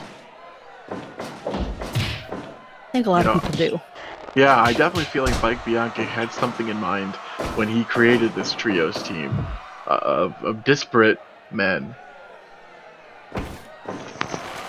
But I mean, you know, maybe he had just seen Get Out. Who knows? As someone who's been around here, no, that's not. We know that's not how it works, guys. These 3 men came to Bike, and they're like, "Hey, we're a team now." well, you're And he's cutting like, out there, boy. and he said, Yeah, "Okay." I think somebody's farting on your mic. Poor Bike Bianchi. These men approached him. You know, Mike Bianchi is not an intentional bigot. He just sometimes He is confused. He's no, you know, he's not intentionally anything. He's a good, well-meaning man. He just makes sometimes some terrible decisions, and I think in part it could be because he doesn't remember who these people are, and just, you know, saw a bunch of names and said they should be together on paper. Yeah, He lives his life on paper.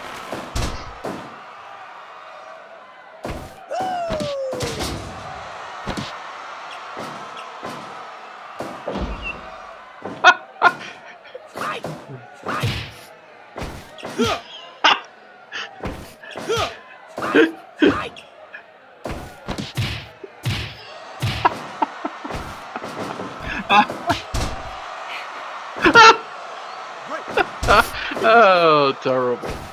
You know, Philly Supreme. Philly's. You know, it's not in the production budget.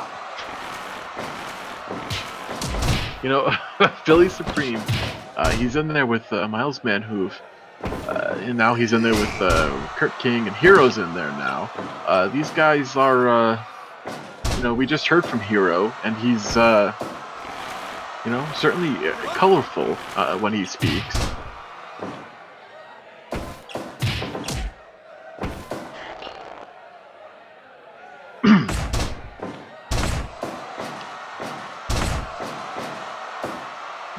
I don't believe the trios title is on the line here. No, this is just the Supreme family. No, this is just the Supreme family taking on an interesting challenge.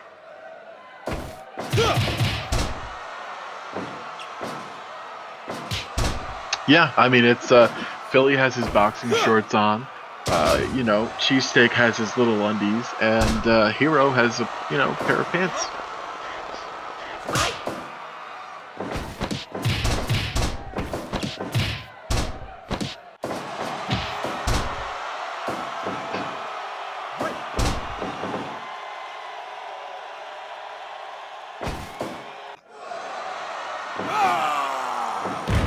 Wow.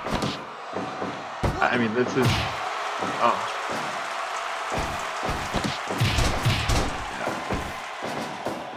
I mean, Hero is one of the toughest men that we have. I mean, that praying power bomb. That praying power bomb is one of his big moves.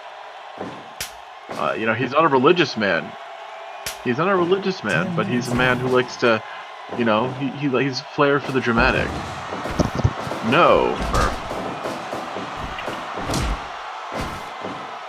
Actually, There's Philly getting tagged in and hitting a double power bomb. There's a tag right now. But it looks like Dixon's fan has accidentally unplugged his microphone and cannot continue with this interview. My God, Mike Bianchi possibly just unplugged everybody's microphones for quite a bit, while we're saying just amazingly great things, just really interesting things about everybody. And it's a damn shame. Shame. And big DDT. Jessica, I'm pretty impressed with this matchup so far, actually. It's an interesting contest. Whoa! He just breathed fire! Oh! Philly Supreme is in trouble here. His family's coming in to save him. Almost too late there, acting slow. And it looked like Jacques, his teammate didn't even care. The Phillies are all beating up on him, and they don't even care. You can clearly see how out of sorts this impromptu thrown together team is. Is that it? Are they just not really, like, they don't know how to work together? No, I mean, because, you know, Jacques is a citizen of Haiti. You know, he speaks French. Miles is from, you know, he speaks Dutch, and then of course Kurt who speaks English and knows a little bit of Thai from his time over there as a new Thai fighter. So Thai fighter, Star Wars, yeah. Sorry. Finding a common language is going to be difficult. Oh my God, the Supreme, he just missed that kick to the legs, and Jacques just was like, nope, and it's like, I'm gonna rub my elbow in your face now because you just missed that kick. But oh my God, Philly was about to powerbomb him, and he just took a boot to the chin, and now he's getting jumped on twice, a knee to the penis from the top rope. Oh my God. Oh, time limit. 15-minute time limit. It's a draw. This whole thing is a total schmoz. And now Hero's freaking out. Hero's freaking the fuck out. And nobody knows what's going on. Oh my God. This is terrible. Hero is trying to punt the concept of time. Hero is completely freaking out. It's a time limit. And Hero's just losing it. No one knows what's happening. No one knows. Bix liked it. I don't know how Murph felt about it. I'm looking forward to finding out. Hero Supreme just completely freaked the hell out, people. And we're gonna move on to the next match, which is I think we need to remind Sledding Bianchi that not all matches have 15-minute time limits. Yeah. Well, it changes settings between fights, and it's just so confusing. My God. And now we go back to a normal tag match.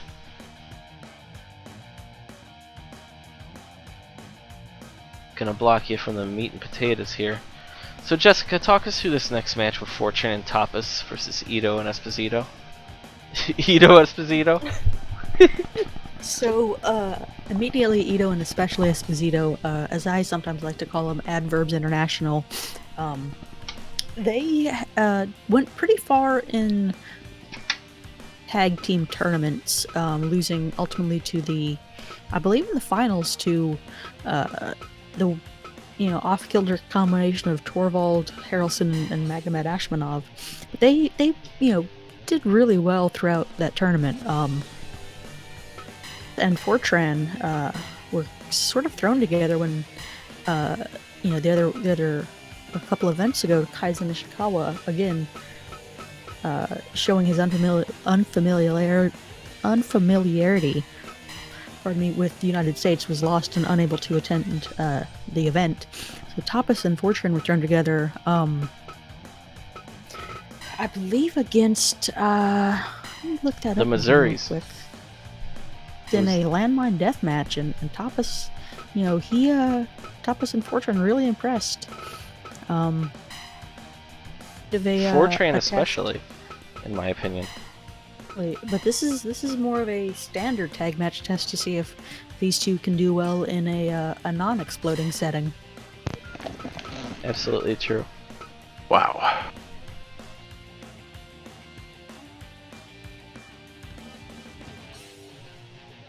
Alright. So Walsh, A time limit draw. yeah. What exactly was the time limit? 15 minutes. Oh. I think sledding Bianchi is just like 15 minutes. Time's up. Gotta go, guys. I think from what I saw, he was doing a little dance. He might needed to use the bathroom. That was my impression, that he kind of went into business for himself, as it were. Yeah. Poor Tapas got cut out there accidentally. This is a good fight. I'm looking forward to this one. So yeah, during that triple tag match, Walsh, when when it got called for the accidental time limit, Hero Supreme freaked the fuck out, and you missed it. And luckily, I caught a gif of it. Wow. Letting hold time. Cheesesteak went over, tagged in Hero for no reason, and Hero just started punching and kicking at air in a rage. Yeah, the bell rang. Yeah, who was it? It was Philly who decided that. He was like, no, I disagree with that. Cheesesteak. Oh, it's cheesesteak? In his Okay. little trunks. Yeah. No, I disagree with that. And then Hero just flipped the fuck out. So I would actually, in a minute here, we hear that Hero is putting on some clothes right now because he flipped out and got naked backstage. But in any minute now, he's going to be talking about what he just did, which is completely freak out. Walsh, I just Let me go find him right now. hold on 1 second here. I've got a replay for you that I can just talk to the truck. I just need about 1 minute. Wow. Jessica, what do you see in this match so far? I see, again, a lot of interesting tag team offense from both squads. I think Ito are definitely going to want to use their speed advantage. Fortran and Tapas are not known for their quickness. Tapas especially is known for his, and is more of the thinker. He's always got a strategy, but he's very methodical about it. Absolutely. Walsh, I just sent over that replay of Hero Supreme losing his mind after being tagged in after the time limit. He really freaked out. Can we go get Hero Supreme, Jessica? Could you interview Hero Supreme while I work the social media really quick? I'll try and interview him. I don't know how crazy. Okay. All right. Okay. God damn it. What the fuck was this Bianchi nonsense? Needs to end right now. These motherfuckers, they never know what they're doing. They always think they have everything figured out, and then guess what? They don't. What's this bell at 15 bullshit? Goddamn cheesesteak. Wouldn't have I mean- fucked up that bad. Well, to be fair, Hero, in kickboxing, most fights do it after 15 minutes. So I don't. That is an That's excellent neither point, here nor Jessica. there. Neither here nor there. Why even have me go out there if you're just gonna fucking dick me around? You understand? I held out for a couple of days in No Nut November, not all of them, because I'm not a fucking moron, okay? I didn't start levitating or nothing, so fuck it. I'm not doing that shit. I lost my title because of it. I regained my title because of it. You know, I put myself through 3 or 4 days of duress for the good of the people, and this is how you treat me. I demand Hero. I demand a Hero. match with Sledding Bianche next time. Hopefully that doesn't contain a time limit. No time notice. limits, no bullshit. Just me and him, one-on-one. I have to ask, when you were tagged in after the match was over and you started attacking, I'm assuming the concept of time itself, is that what was going through your mind, that you're just going to beat up time? No, I was, you know, I was stomping a little bit. You know, I wanted Cheesesteak to know that it wasn't his fault. Perhaps the first time it hasn't been his fault. It's usually his fault. He's a fucking moron. But, you know, he was laying there, and he looked really sad, and he looked like he thought I was gonna get all pissed off at him, and I'm not that kind of guy.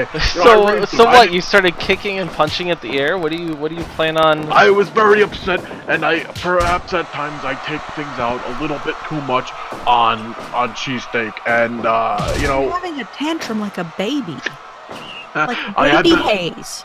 you know, there was no walls to hit, there was no Cheesesteak to hit. I had to do something, and you know, that's what I did. I stand by my actions, and I'm gonna beat the piss out of Mr. Bianchi next week.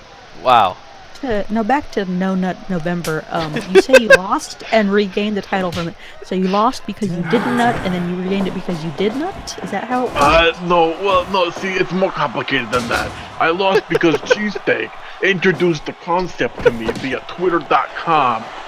There's an application on his little doodad, and he showed me this twat.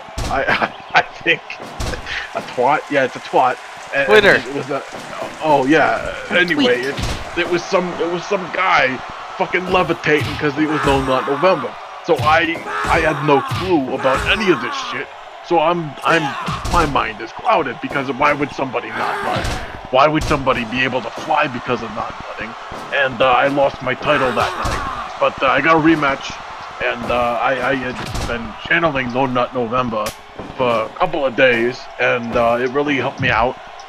But then after I was done, I couldn't help it anymore. Everything's been fine since then, you know? Terrible. I mean, I don't even know what to say to that. You married? Or is there a wife that was not being? Betty, God rest her soul, you know? Oh, I apologize. I was not aware. It's okay. You know, she was a good woman, but, you know, that's what happens when you drive a Volvo instead of a Buick. You Well, get I'm- carjacked for your Volvo because it's a better car? No, what are you talking about? It wasn't a certified pre-owned. Nobody dies in a certified pre-owned. Nobody. All right, we've been here before. We know that you own a Buick dealership, sir, but Well, you no, can't Philly keep does. getting. I manage it. I'm the You can't general keep getting manager. free marketing out of us, okay? So we're gonna have to cut you off. Please, Nothing's free, kid. hand the headset over to Dave. No, wait, no, all right, get the. Hand the headset over. We're 14 minutes in here, especially Esposito just got kicked across the ring. We're not even giving these people their due. Hero Supreme walks in here after getting a time limit. He may be the kickboxing champion, but he can't do that. Talking about No Nut November. That was a lot of talk about not nutting for a guy who only did it for what, a couple of days. And then lost. No, he lost nothing. He was going the whole time. What are we even seeing here in this fight, people? I don't even know. I saw a man, a hairless man, an alpaca even. Is that what they call it? Yes, a relative of the llama was in this contest. Wow. He flew. He flew. He got drop kicked so hard, hit with the. Nutting. He's not nutting at the moment, so that's why he flew. Well, I mean that's certainly something that Hero Supreme would believe. I'm not sure that the rest of us are that gullible, but who knows? Especially Esposito is a tough little man, but he's a man who flies. Hit with that John Woo dropkick. So is it official that whoever wins this fight gets the title shot? I think there's a good question in there, but I believe that Ito and Esposito lost last week, did they not? Here's the thing: the pool is so shallow right now, and we're still trying to figure out the way things work. And I would say that a win here against a surging duo such as Tapas in the 4-chain with a one-fight win streak. Hell yeah! We're on episode 3, people. I don't know why this is even being discussed. There's clones, there's attacks. Wow. I don't know anymore. I feel so lost after that Hero interview. I mean, I'm not necessarily sure what he's trying to convey. Other than he challenged Mr. Bianchi, a referee. He did. And I mean, that's a fight I'm willing to watch, but I'm not sure if it should happen. I mean, a man in his prime against a man who's had multiple strokes in the ring. Multiple strokes in the ring? Yeah, I believe Hero was the cause of one of them, actually. Which, all these men have histories. Yeah, Mr. Bianchi has trained to be a wrestler, but he likes to stay where he is. I mean, we do have another referee on tap, Picaporte Rodriguez, and he's willing to step in here with need be. Mr. Bianchi is not really a trained wrestler, but he's obviously here reffing so much, Murph, that he's watching, kind of picking up on things. He could take a bump. He learned to be he was a sledder, Yeah. And that's a dangerous profession. He's fought so much. He knows how to take a bump. I'm not sure. At Garden Green, I think they're trying to re-sculpt his head.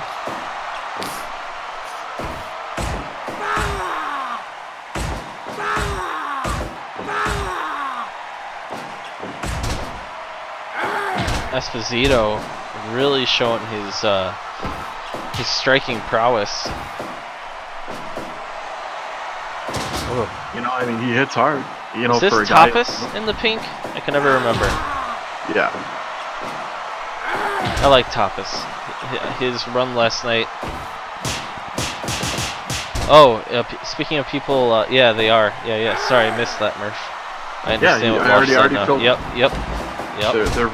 They're re-sculpting his skull as we speak. Absolutely.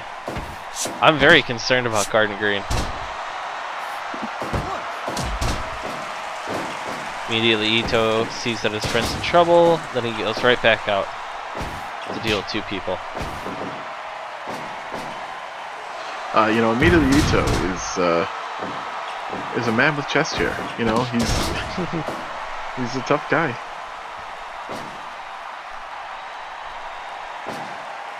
I have to wonder how much is wow.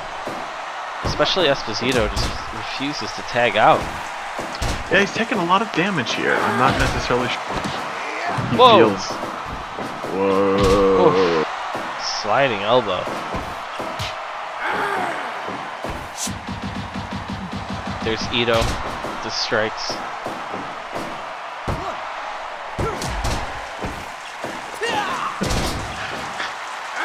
A lot of action in the ring.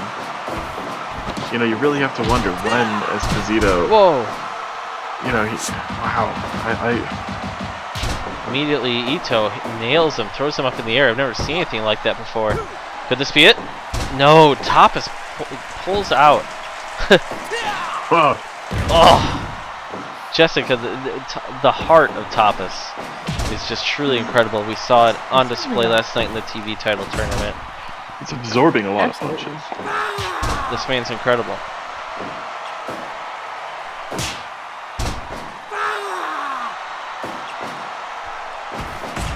He could be one of my. He's slowly becoming one of my favorites in the league. Shiny. He's perhaps the shiniest man in this whole. Yeah, you know, he uses a lot of baby oil. He probably uses an entire container of it each time he wrestles, and that is to his advantage. It makes him slippery. He's taking a lot of hits to the stomach, though. Yeah, you know, he's getting hit in the head a lot. He's getting hit in the stomach a lot. Those aren't exactly moves that really are concerned with how oiled up he is. You have to think some of those strikes are like sliding off of his belly, though. That's true. Like, look at that. See, he tried to flip him, but all that oil. Why is that not illegal? You know, bike. Say no more, right? All of this is just terrible.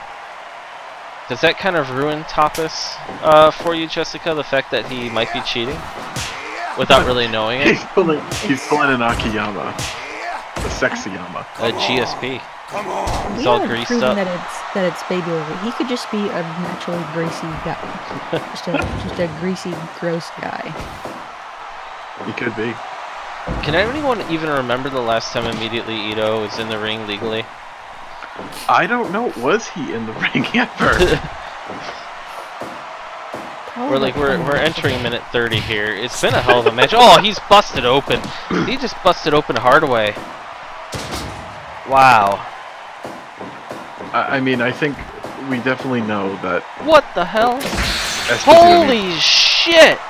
Esposito is the fucking man. Wow, that's crazy.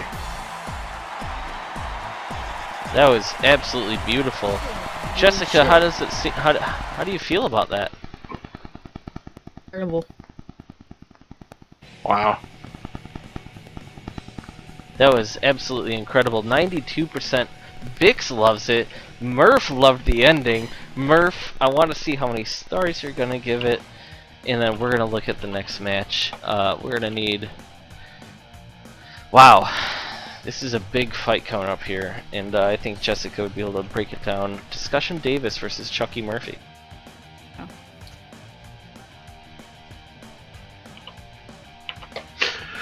The inaugural champion.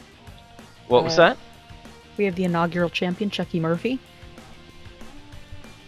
who ran through the field in a grueling tournament, and then was, he was accused of doping and a couple other nefarious tactics. So He was doping. he was accused of doping, and to remove any possible doubts, he decided to go on it for about a week and was severely undernourished going into a triple threat match with Discussion Davis and Ichabod Adams. Was the first man pinned and eliminated, and then Discussion Davis with a quick wink and a nod to Sledding Bianchi, the match continued and allowed him to use Ichabod to become the second world champion. Recently, Ichabod had a title fight, and Discussion, being not too smart, kept getting caught in the same roll-up move, and finally was pinned by Ichabod, ushering in the alt-right era. A dark era. A very dark era. He is a harbinger of the downfall of Superchat and society, and it's only fitting that it's Discussion Davis's fault that we're in this mess. Discussion Davis has never seen Guardians of the Galaxy Volume 2. Wow. Or 1. I wonder why. Because of the raccoon. Yeah. He's just he's missing out on some moderately entertaining comic book movies. Yeah, it's true. But here he is, 2 former champions. We're 3 shows into this and we have 2 former champions. That's what happens when you go shoot, baby. Yeah, nobody's using the word transitional, or nobody's using the word lame duck. They're being muttered backstage, but nobody's using them. So here we are. This is two former world champions, and Discussion Davis is the self-proclaimed greatest of all time. He is the greatest of all time. He's got the most, as far as kickboxing is concerned. He's got the longest win streak of all time. He's got the most title defense of all time. He's up there as the most person with the most belts of all time. He absolutely deserves everything. He perhaps doesn't understand that sometimes other people deserve good things in their life too. Yeah, he doesn't have to insert himself into any title picture, regardless of I'm qualifications for the belt or the class. I am surprised. Well, he's fighting for the belt soon if he wins this. Is he? Oh, I mean, there's clearly a #1 contender coming later tonight. Oh my God, it's so true. Damn it. Yeah, that there he is, all right there, trying to insert himself into a title picture. Well, who? Me? Yeah. I may Well, represent discussion, You're but trying to insert him. You know, I'll you're trying insert to you. You're trying to insert this man into every orifice possible, and it just doesn't work that way. The winner of this to fight that. is definitely probably going to fight maybe the loser of the next title fight for #1 contendership. They're in the discussion, if you know what I mean. I mean, Jason, I don't think you need to hide the fact that you are clearly an advocate, a hired advocate for discussion. I am not hired. I'm not hired. You look at his Wikipedia page, the man has won. That was He deleted. won for like 25 times. He defended his belt like 25 times in a row. Like, some of which were incredibly awesome, like, nights of love and happiness. I don't want to hear this. You know, but For we the new have to people talk- that are watching tonight, a murderer may become #1 contender. But let's talk about the fact that Discussion Davis has slid off a little bit of late. Oh, absolutely he has. It's bad. You know, he's having a hard time, and he was able to capture this world title, but it was under suspect circumstances, and it was immediately rectified when Ichabod Adams defeated him. Remember the better days when Discussion was truly just doing incredible things? He was the champion I'm not in sure every that those were. category. I'm not necessarily sure that those were better days. Those were absolutely better days. Now, what's memorable? There's nothing. This is ratings are down. All right. You know, Hero Supreme. Discussion's ready to kneel. He's ready to kneel. Anything to get ratings up. Is he gonna genuflect? Like, what is he doing? Is he going to church? I don't know. Is he?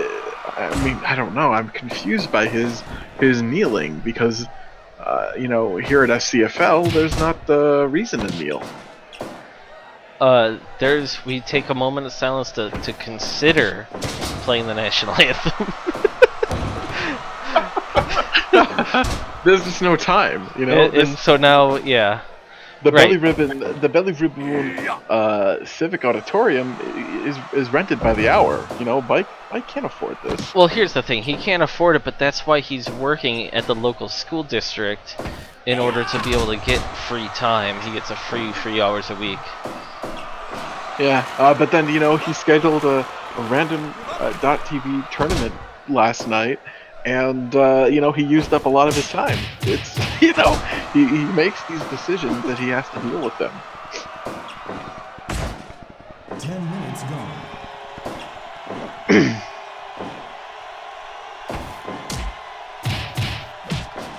Discussion Davis might be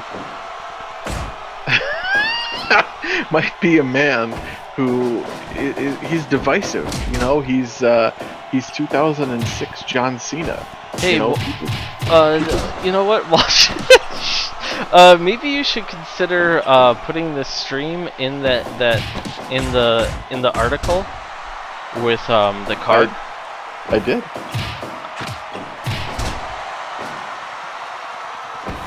Unless you mean embed it. Yeah. It might be too late now, but yeah, you probably should have. Because that's the one that Justin tweeted, the good guy. Well, Discussion Davis is not an asshole, Murph. The first line has a link to this, so I don't see the issue. That's true. Either way, Discussion Davis better win this fight. Belly Ribbon deserves it. Oof. There we are. You can see us at the booths. Yeah. The doctors are staying off camera. Discussion Davis cannot stand. A great moment in Superchat history. I mean, we're trying to, I'm impartial here. I don't know. Clearly, Jason is clearly rooting for one man here. I could go for either one. Screw leg kick TKO. Show some of his glory. Very emotional. No, how many amazing you owe this man put this fight league on his back. No, for months. Offers Thompson did. Billy Supreme did. Mike Bianchi How did. can you say that? Discussion Davis. How can you say that? Davis. Absolutely not. He cut down from heavyweight, and then he went down to featherweight, and now he went back up to 185. This man has swung 120 pounds each way. Like, he is now healthy. Oh my god, Chucky Murphy just knocked himself out on the turnbuckle. He has some of the most dramatic wins in the history of the league, if not the sport. Yeah, but Chucky Murphy is a pill-popping piece of shit, Murph. Oh, this is getting emotional. It's not getting emotional, it's getting factual. Chucky Murphy is ramming his head into the turnbuckle for some reason. Chucky Murphy is sticking needles in his ass. Well, I have to wonder if maybe he has a butt problem. That's just everyone. He's not even putting it in his vein. Well, no, he's done. His veins have collapsed at this point. They've effectively collapsed. There's so much scar tissue as well. He can't get through there anymore. But no, look at him. I mean, the NyQuil stopped working for him. What the fuck is this thing that Mike Bianchi just tweeted of like a man walking by a pond? No, not November. I'm looking back through the Twitter, and we got some weird highlights, people. I don't even know what's going on anymore. Look, Mike Bianchi. Mike Bianchi is losing his mind. I just want to say, Discussion Davis is a scumbag because even though he's clearly world champion material, he entered into the Sharia law division, which is clearly meant for lower carders, and thought that made him a big man. Yeah, a big manly man. I have the thing to come up to get points. I don't know how to get points. On my stream, you can click it. I don't know how you add coins. Yeah, you have to purchase them. Wow, it's a shame. You have to get bits. Oh. You can watch an ad to get bits. Oh. Discussion Davis and Murphy are pretty even here.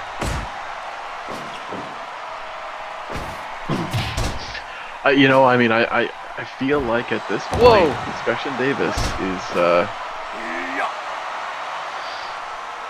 He has no upper lip.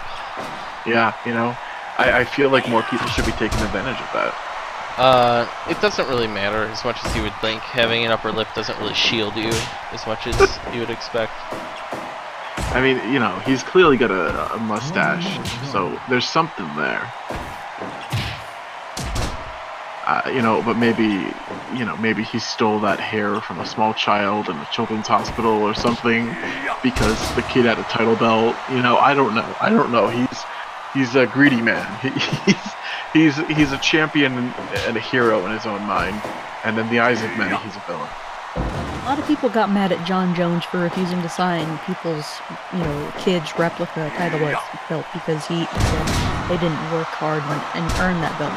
Discussion Davis said he sees a kid with a replica belt, he challenges that kid to a fight and then takes it.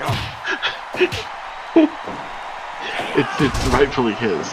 You know, it's rightfully his, just like everything else. Discussion. Ooh. You know, once again, he was caught by Mr. Bianchi's love of the rope break after hitting his big Razor's Edge powerbomb. What is that weird little torpedo headbutt that Chucky Murphy loves and Discussion just no-sells? You know, he was going for the Kokishi, and you know, Discussion wanted to swat it away, but then he got hit with it afterwards. These guys are taunting quite a bit here. Well, you know, Discussion is a piece of shit. Fuck you!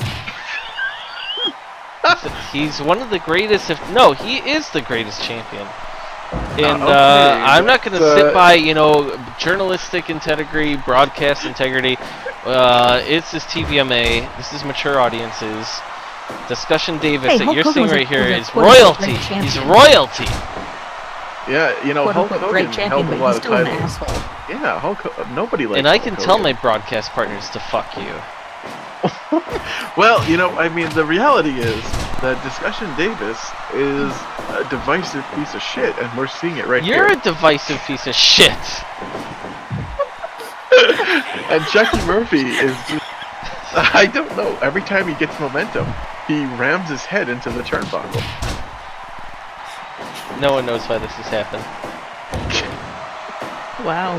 Discussion, wow, Murph. You know what? He's beaten Ichabod a million times in, Not when it matters, though, huh? No, every time when it matters, at the title fights.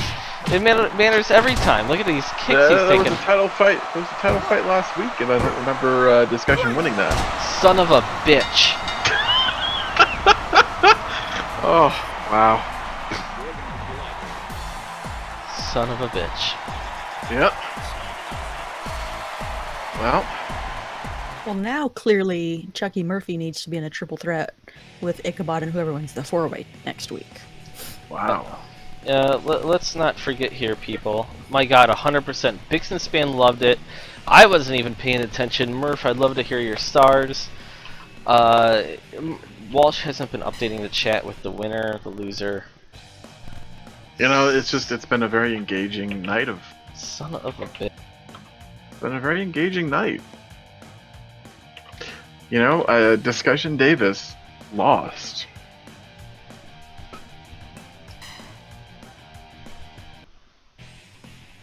$5.5 stars.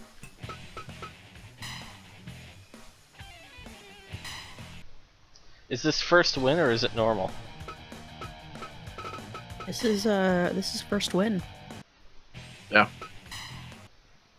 Eliminating anyone, except for eliminating 3 people at once.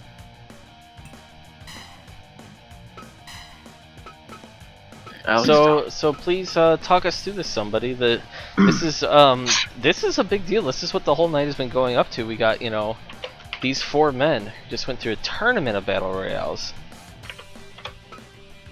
Yeah, I mean, there was a tournament of fatal 4-ways, and Boxing Bianchi stole a win with his big finish. You know, using his brains. Algorithm. Nobody expected him to win his match. Rat Metal, you know, always a solid hand. And then Alex Thompson just brutalized a bunch of people until he killed somebody. I can't even, you know, I can't. Nigem with a, Yeah, you know. I think a brainbuster lariat. I'm not 100%. Yeah. So we got Algorithm Schneider is really the dark horse here, Walsh, and you know him well. Yeah, you know, Algorithm is, you know, he's a guy who has spent a lot of time down in, he spent a lot of time down in the Caribbean with his good friend, Captain White. He's also, you know, he's had weight fluctuations. He's gotten knocked out more times than anybody could ever imagine. You know, he's really the Cinderella story of this match. He doesn't belong here, but he sure as hell earned his way here, if that makes any sense. Absolutely. So here we go.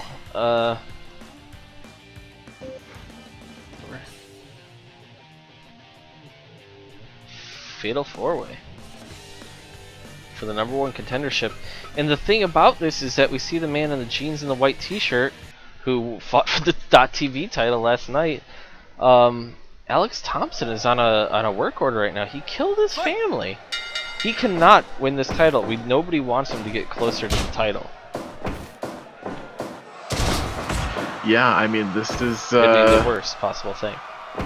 I mean, but then, the question is, do you want Ichabod as your champion, or do you want one of these fellas? I would rather have any of the three of these guys. Algorithm is pretty weird, but Rat Middle and Boxing challenging for a title shot is totally normal. Look at what Alex Thompson just did to Rat Middle, of all people. He just picked him up and threw him.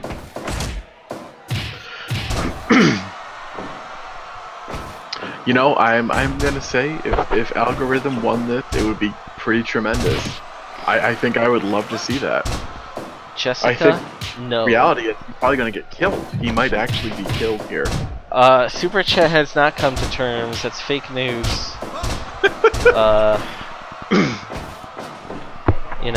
That's nothing to be. Don't pay attention to that.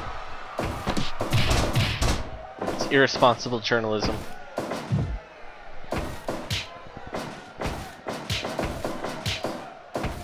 Having fun out here. So, keep in mind that this is first win. That's what a lot of people forget. It's a classic WWE style. First person who wins is the winner. First pinfall or submission.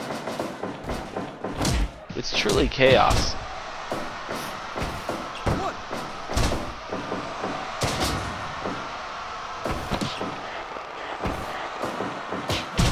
Alex Thompson is... I assume Ichabod would want to wrestle boxing because Ichabod is not a fan of any of the Bianchis.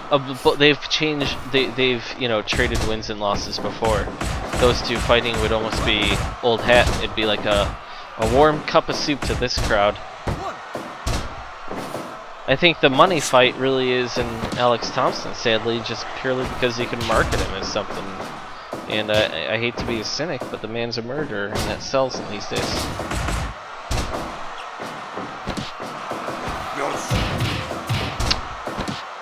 Yeah, I mean,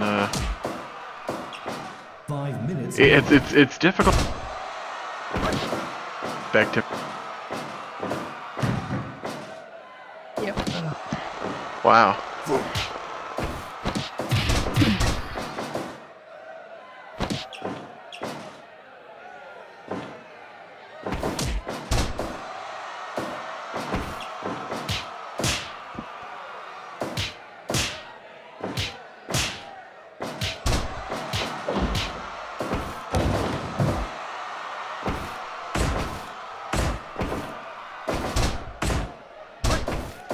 It's interesting to note in this match that Ichabod is at home in Lowell, Mass.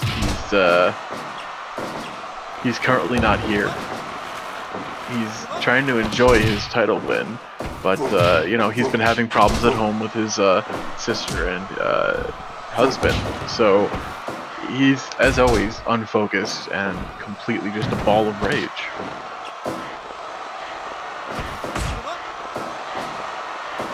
Is he perhaps watching the event? Because I thought I heard he has not that you gave it to him, but he somehow got your number while he occasionally sends you text messages with his opinions, just horrible and other horrible things.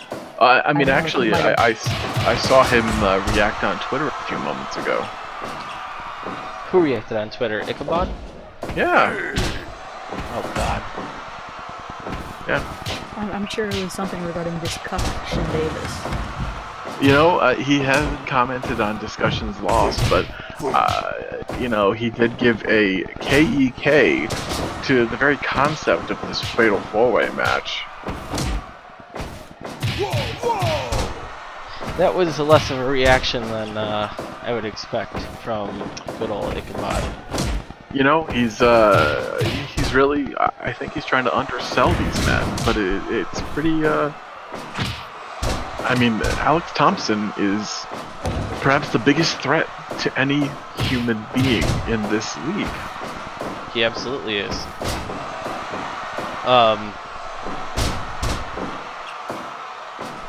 Jessica, do you see anyone really gaining an edge here? 10 minutes in now. 10 minutes gone.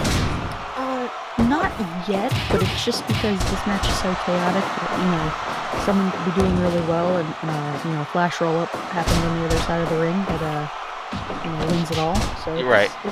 It's really anyone's match. Yeah, you don't give the edge to anyone. I mean, boxing is hitting people hard. We know that boxing is savvy enough where he may just want to go for a knockout here. Yeah, I mean, he has that big left hand. Whoa! We've got a win here, people. Once again. Boxing Bianchi. I mean, that's, wow. A strong hit. Gets the pin. It's over rat middle of all people. 95%. Dixon's band loves it. I'm wondering if Murph was entertained. It was pretty abrupt there. 11 minutes. So I mean, that's it. That's our. That means that next week, or the next time that Ichabod is here, he will be defending his title against Boxing Bianchi in a match that we've seen a good deal of times before, and it's usually split down the middle. You have to wonder, is this new and improved and heavy-hitting boxing in the wrestling ring, is he going to be too much for Ichabod? Here's the thing, alright? I want you to pay attention to me right here, right now. I want to fight Jessica. I'm sick of her talking shit about Discussion Davis. And, Very, not many people are willing to take their fandom this far. it's not about being a fandom, I'm sick of this shit. And it ends here. Jessica, do you agree? Right here, right now. I do not. Let's take off our headset. Let's take off our headsets. And then go down there. I refuse to fight you over this. I refuse to fight you over this. Why? You're just so obsessed with Discussion Davis. Yeah, I wonder if he's paying for this. It's Professor sort of Voodoo. coverage. Everyone say hello. Whoa. In my opinion, we keep on going on, and if anything, if only for the fans, Jessica, let's fight each other. I'm not a trained competitor in any sense of the word. Fine. Walsh, I then challenge you after the horrible things that you've said. I don't really care about Discussion Davis. You son of a... Why are you doing this? Because I don't care about Discussion Davis. Alright, fine. Then I'm gonna fight Mark Fuji. Or Gary... No. I'm gonna fight Mark Fuji, and I'm taking off my headset, and you guys are just gonna have to commentate over it, okay? While people watch. So I'm taking off my headset now. Okay. I wonder if he could purchase like a little caterpillar or something to put on his top lip to be like Discussion Davis. Maybe some lint from the dryer? I mean, that's an inexpensive way to create your own Discussion Davis replica mustache.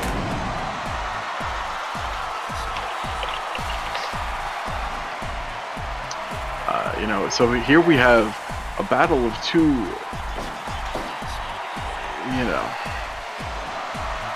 men. Is it just me, or does Jason kind of look like, sort of, if you squint, just a short-haired Alex Thompson, like maybe an Alex Thompson after his first haircut in the Slammer? It could be, maybe he is related to that terrible mass murderer. I mean, I'm not sure. What do you call him? Is it a spree murderer? It's not a serial killer because it was all in the same place.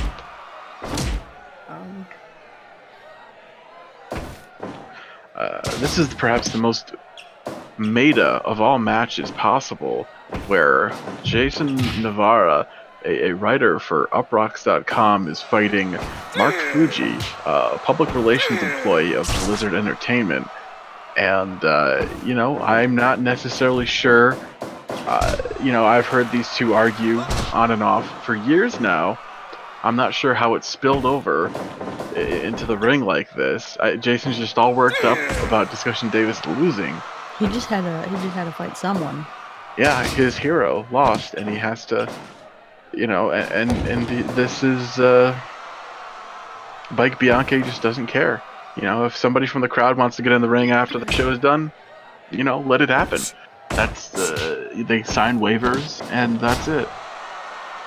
Mark actually has his wrestling trunks. Jason is just wearing his around the house clothing,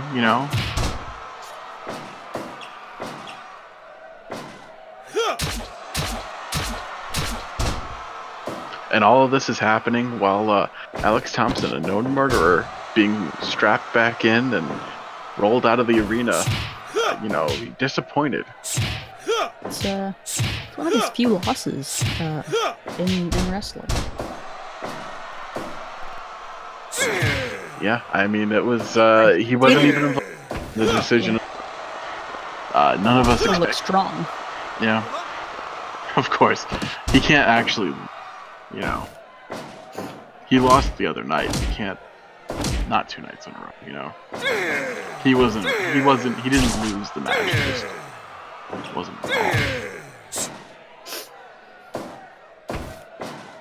Jason choking Mark, and Mark really focusing on the arm.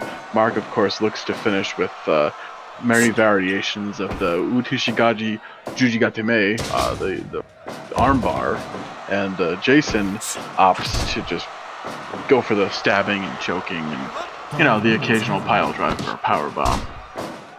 Stabbing might lend more credence to the, is slightly related to Alex Thompson theory. Right, you gotta wonder what kind of rage is boiling up in a man that he gets so upset about his favorite wrestler slash fighter losing a singular match. Although it was 2 matches in a row now.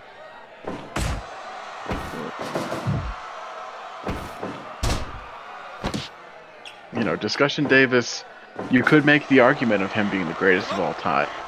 But, I wouldn't I feel that strongly about it to lose my professionalism and want to fight somebody. This is a career we're talking about here.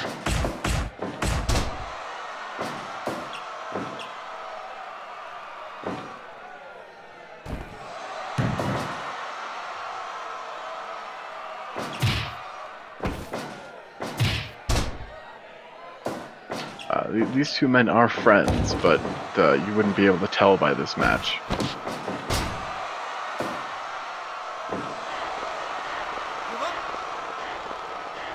I think friendships go out the window with Jason once he's needled about Discussion Davis enough. It's true. Once he's upset about discussion, it's over. It reminds me of.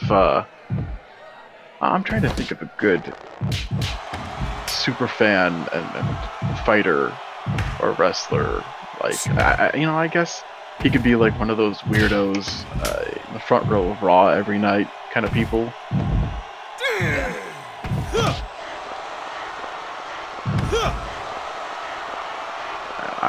He's really going at Mark. He's using weapons.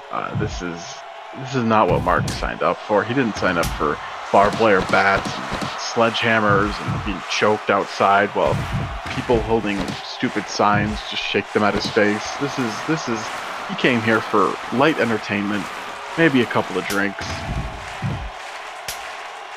Now he's he's getting kicked in the balls. There's like 3 or 4 barbed wire bats around.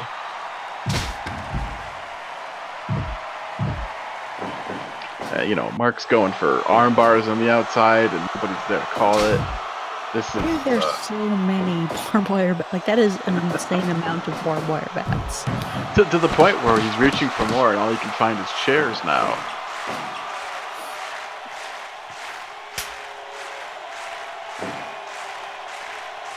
Wow. Oof. he's finally starting to really lay into Mark, and he went all the way across the ring to get that chair, and luckily Mark had the wherewithal to pry it out of his hands and throw him up against the ropes. But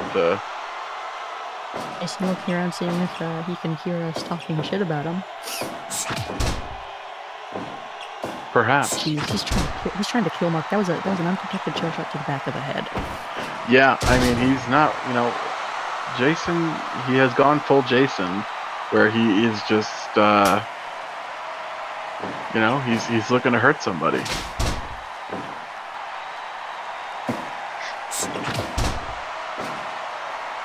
All because Discussion Davis, a 20-something-year-old man who looks like he's in his 40s or 50s, because he was attacked by a raccoon, and it dealt so much stress into his life that his hair turned gray, didn't win tonight.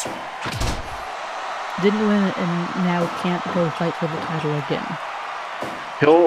Discussion, who's good friends with Mike Bianchi, will find a way to insert himself into a title match, even if it means creating a title for himself. Oh, I'm sure. I mean, I've been told that he's backstage, and there was a replica belt situation with a fan already. It's maybe we should just give him a belt, a consolation prize, a participation trophy.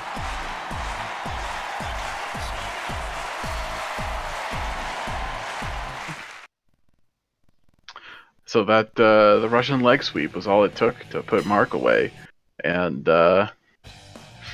he didn't bust him open, which I think Jason was looking forward to doing. But I am so tired. Wow, I'm so tired.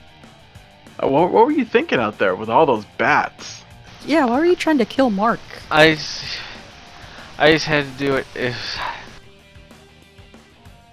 is what it is. This man's your friend. If I beat him, I can get better access to game reviews. Wow. I'm so tired. Wow. Should there be any other fights?